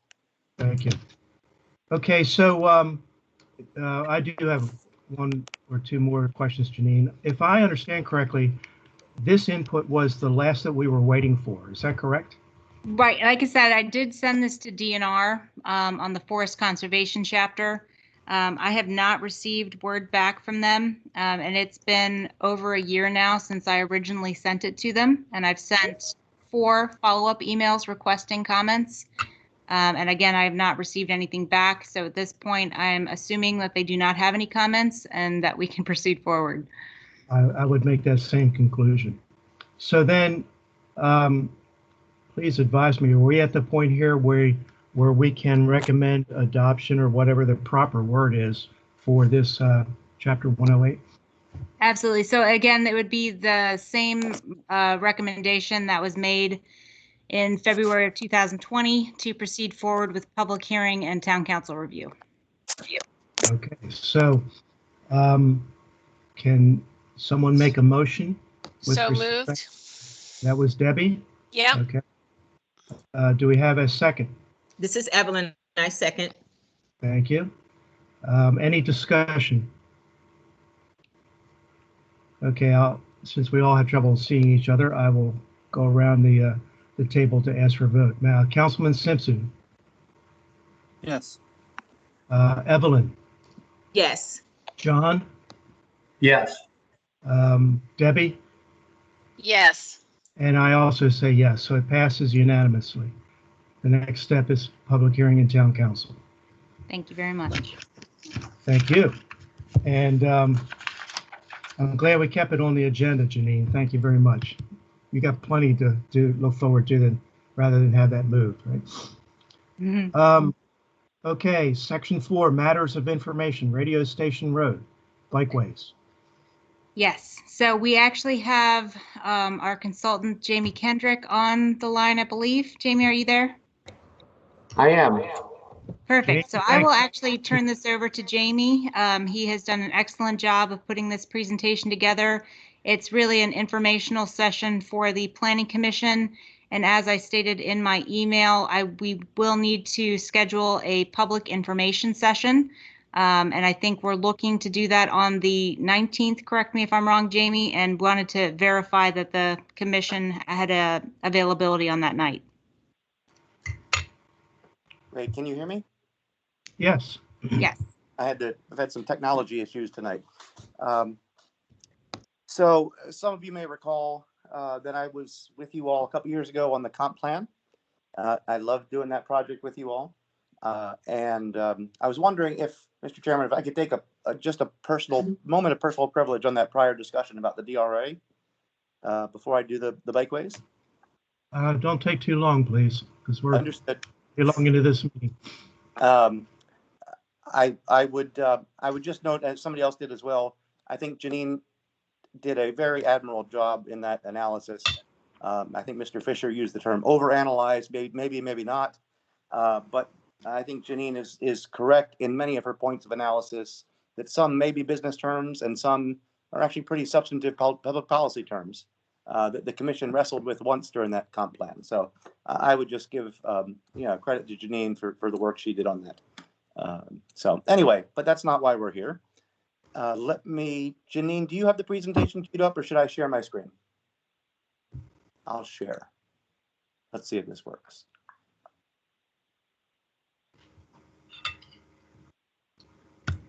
Here we go. Okay.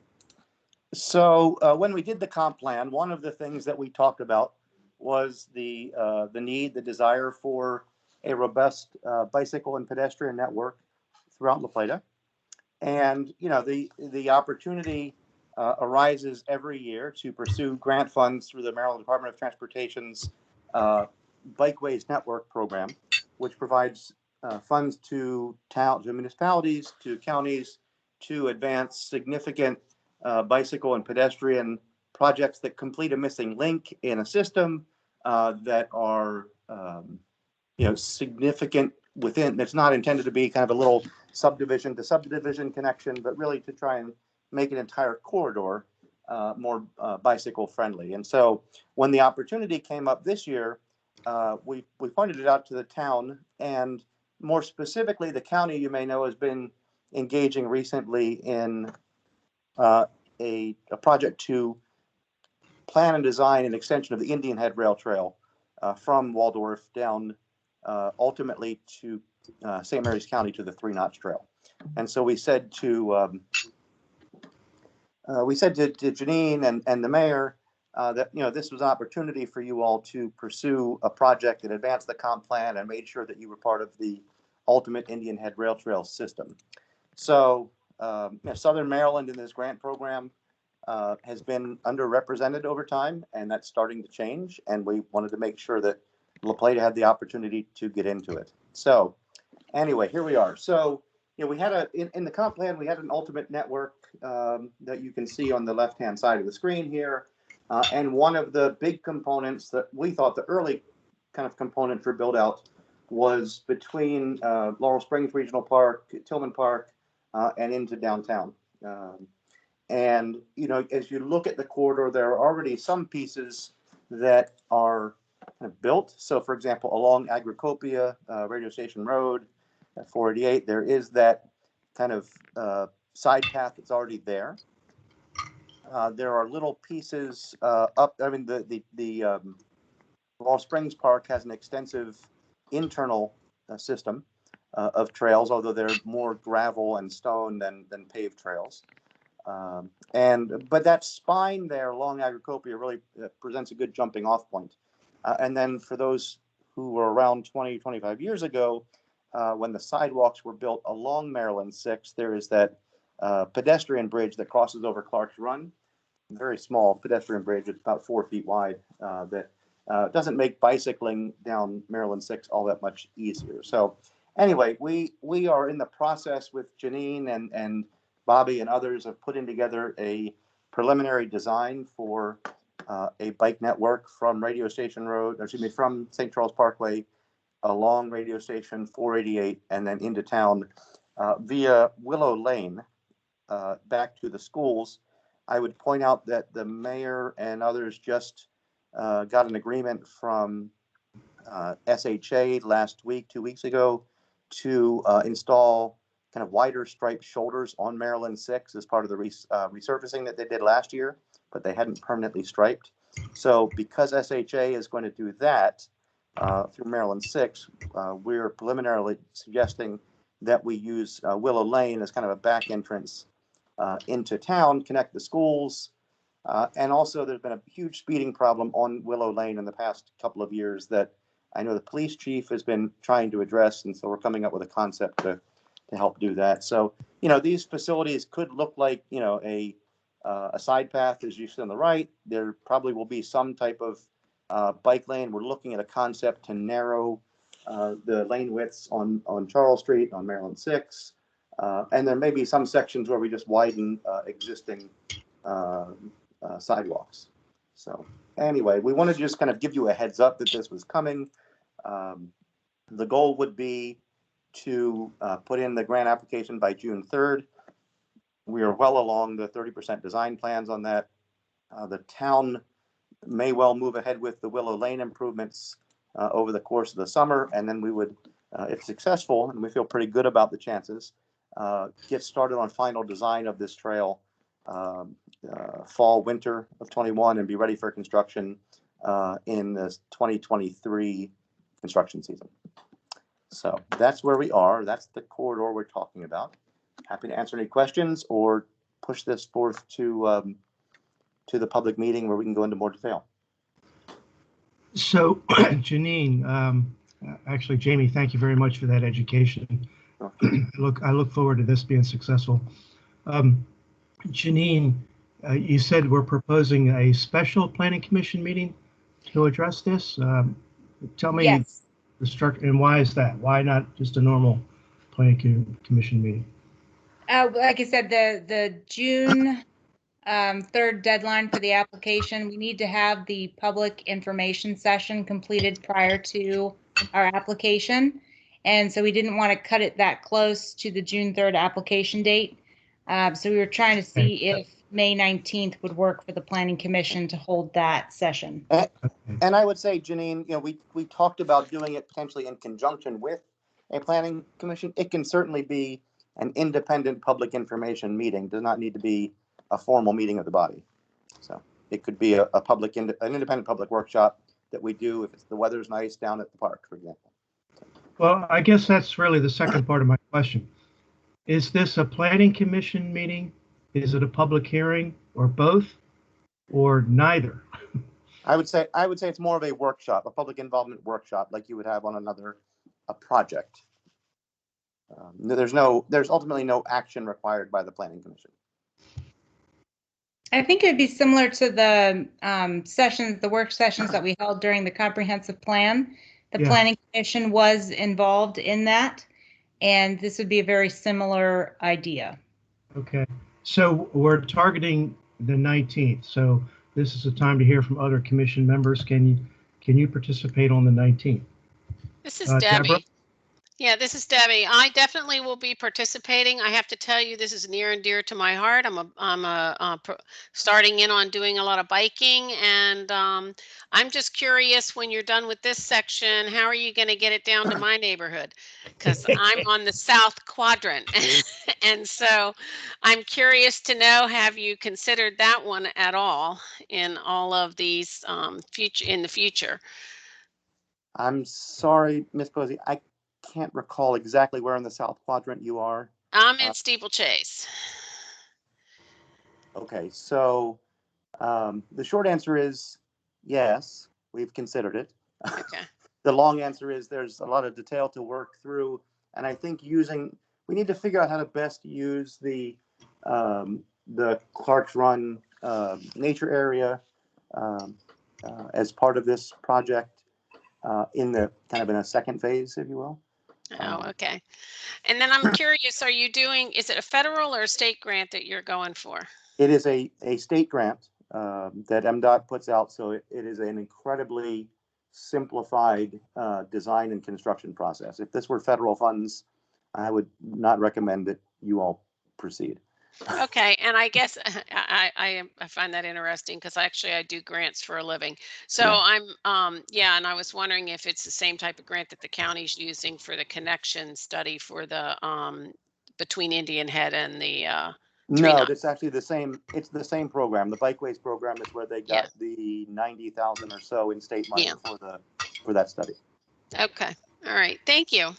Sure. Look forward to seeing you hopefully on the 19th. I will be there. John, maybe even in person. John, would you be available on the 19th?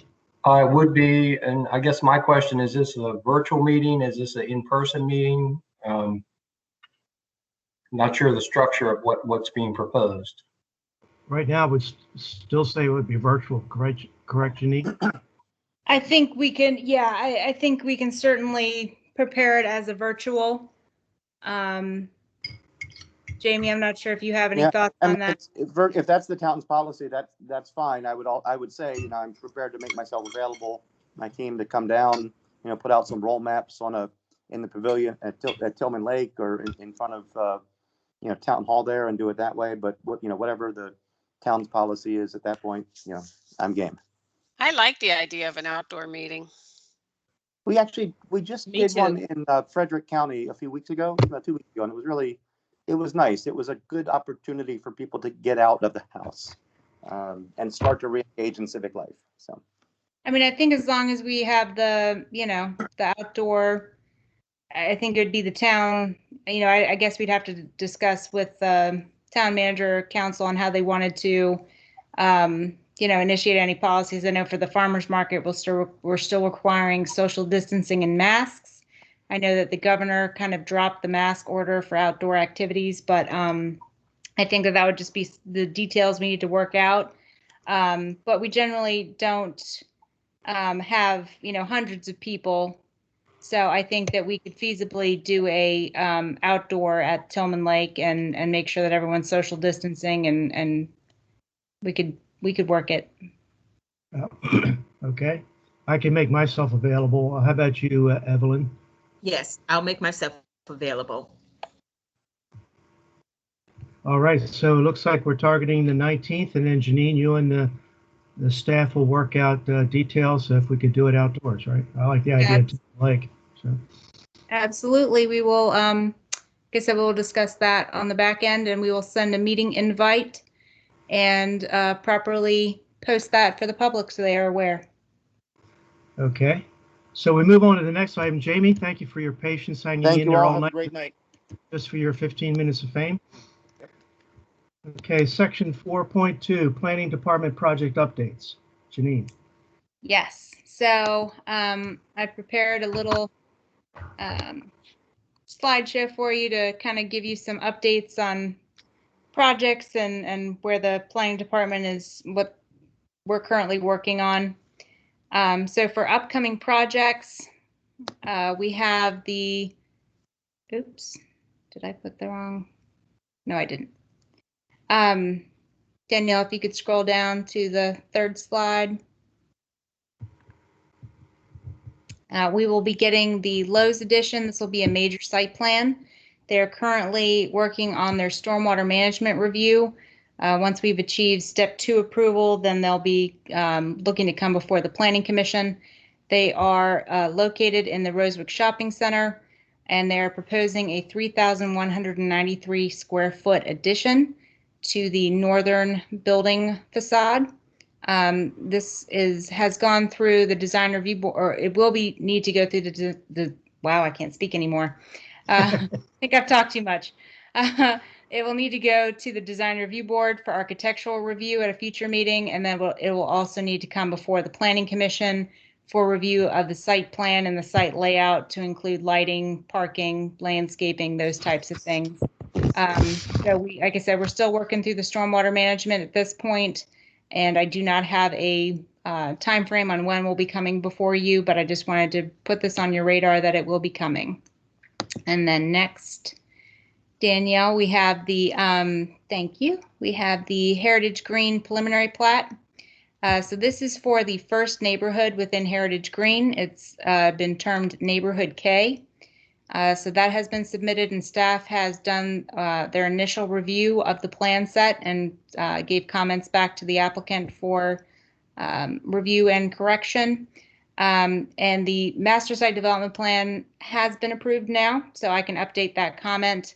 And we will be working to send that out to the town council for signature, so that way we can get that portion of it wrapped up.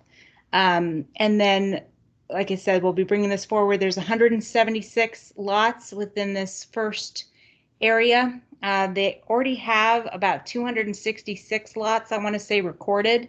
So with this preliminary plat, the old plat will be voided and this will be recorded in its place.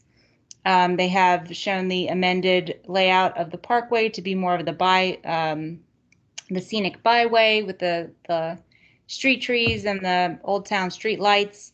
So I think it's a big departure from the kind of more industrial byway bypass that was previously proposed with the last developer. So we are currently evaluating that for the subdivision code requirements. And as soon as we have the majority of the comments addressed and the step 2 approval of stormwater management, that will be coming before the Planning Commission. So what is the planning department working on? So we are working on FAQs, we're working on guides. We are trying to make sure that we're providing the best information for the public so they know our processes, they know how to and what they need to apply for. I currently have I think I've created about 20 FAQs at this point, and those are being reviewed by our public information officer representative, just to make sure that I'm staying within the realm of how I should be presenting this information. Once these are completed, they will be posted to the website. They will be posted to Facebook, and we will also be preparing short informational videos and a couple other fun ways of getting this information out to the public. We're going to be covering all sorts of topics, everything from fences and gates all the way up to major master site development plans and how those processes work, what they need to submit, who approves it. So it's really going to cover a range of topics, and I think that it will be very beneficial for the public, as well as staff, to be able to interact with applicants. And when they have a question, we can be like, hey, here's FAQ number 19. It should provide you with a good base of information, and then we can discuss and I can answer your questions further from there. But I think that there's, we don't quite have enough information out there for the public. They ask a lot of questions on Facebook, and it's been a problem, I think, for a while now that we need to address. We're also working on code revisions. I've highlighted a few of them that we're working on. Obviously, Chapter 108. We just got done discussing tonight, so that will be proceeding forward. I'm also going to be looking to update Chapter 75, which is building construction.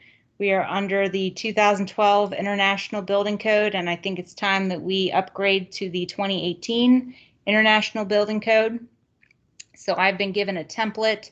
I believe that Indian Head just updated to the 2018 code, And so I'll be working with the town attorney and also with Plan Check, who's our third-party plan permit reviewer, to make sure that I have all the correct references and everything looks good. So that one will be coming forward. My hope is to have that adopted prior to July 1st when we initiate our, update our fee schedule. That way it'll kind of all be in line, and it'll be a good transition for the development community as well, that, hey, our fees are going up. Oh, and by the way, we're also under the 2018 International Building Code. So it'll be a good transition, and we can properly notify everyone of this big change that's coming. We're also looking at Chapter 170 for streets and sidewalks and Chapter 186 for waters and sewers. We are starting to do some outside reviews of plans and to kind of assist with staff and ease a little bit of the burden on development reviews. And in order to make sure that the outside reviewer has the proper information, we need to make sure that those codes are up to date and where we want them to be. I don't think that the roads chapter has really been updated since the 80s. And so there's a lot of outdated standards. We want to make sure that the planting strips that are being provided can accommodate the trees. We found, several issues throughout the years where the planting strips were only 3 foot wide and all of the trees died. And so now these subdivisions don't have any trees.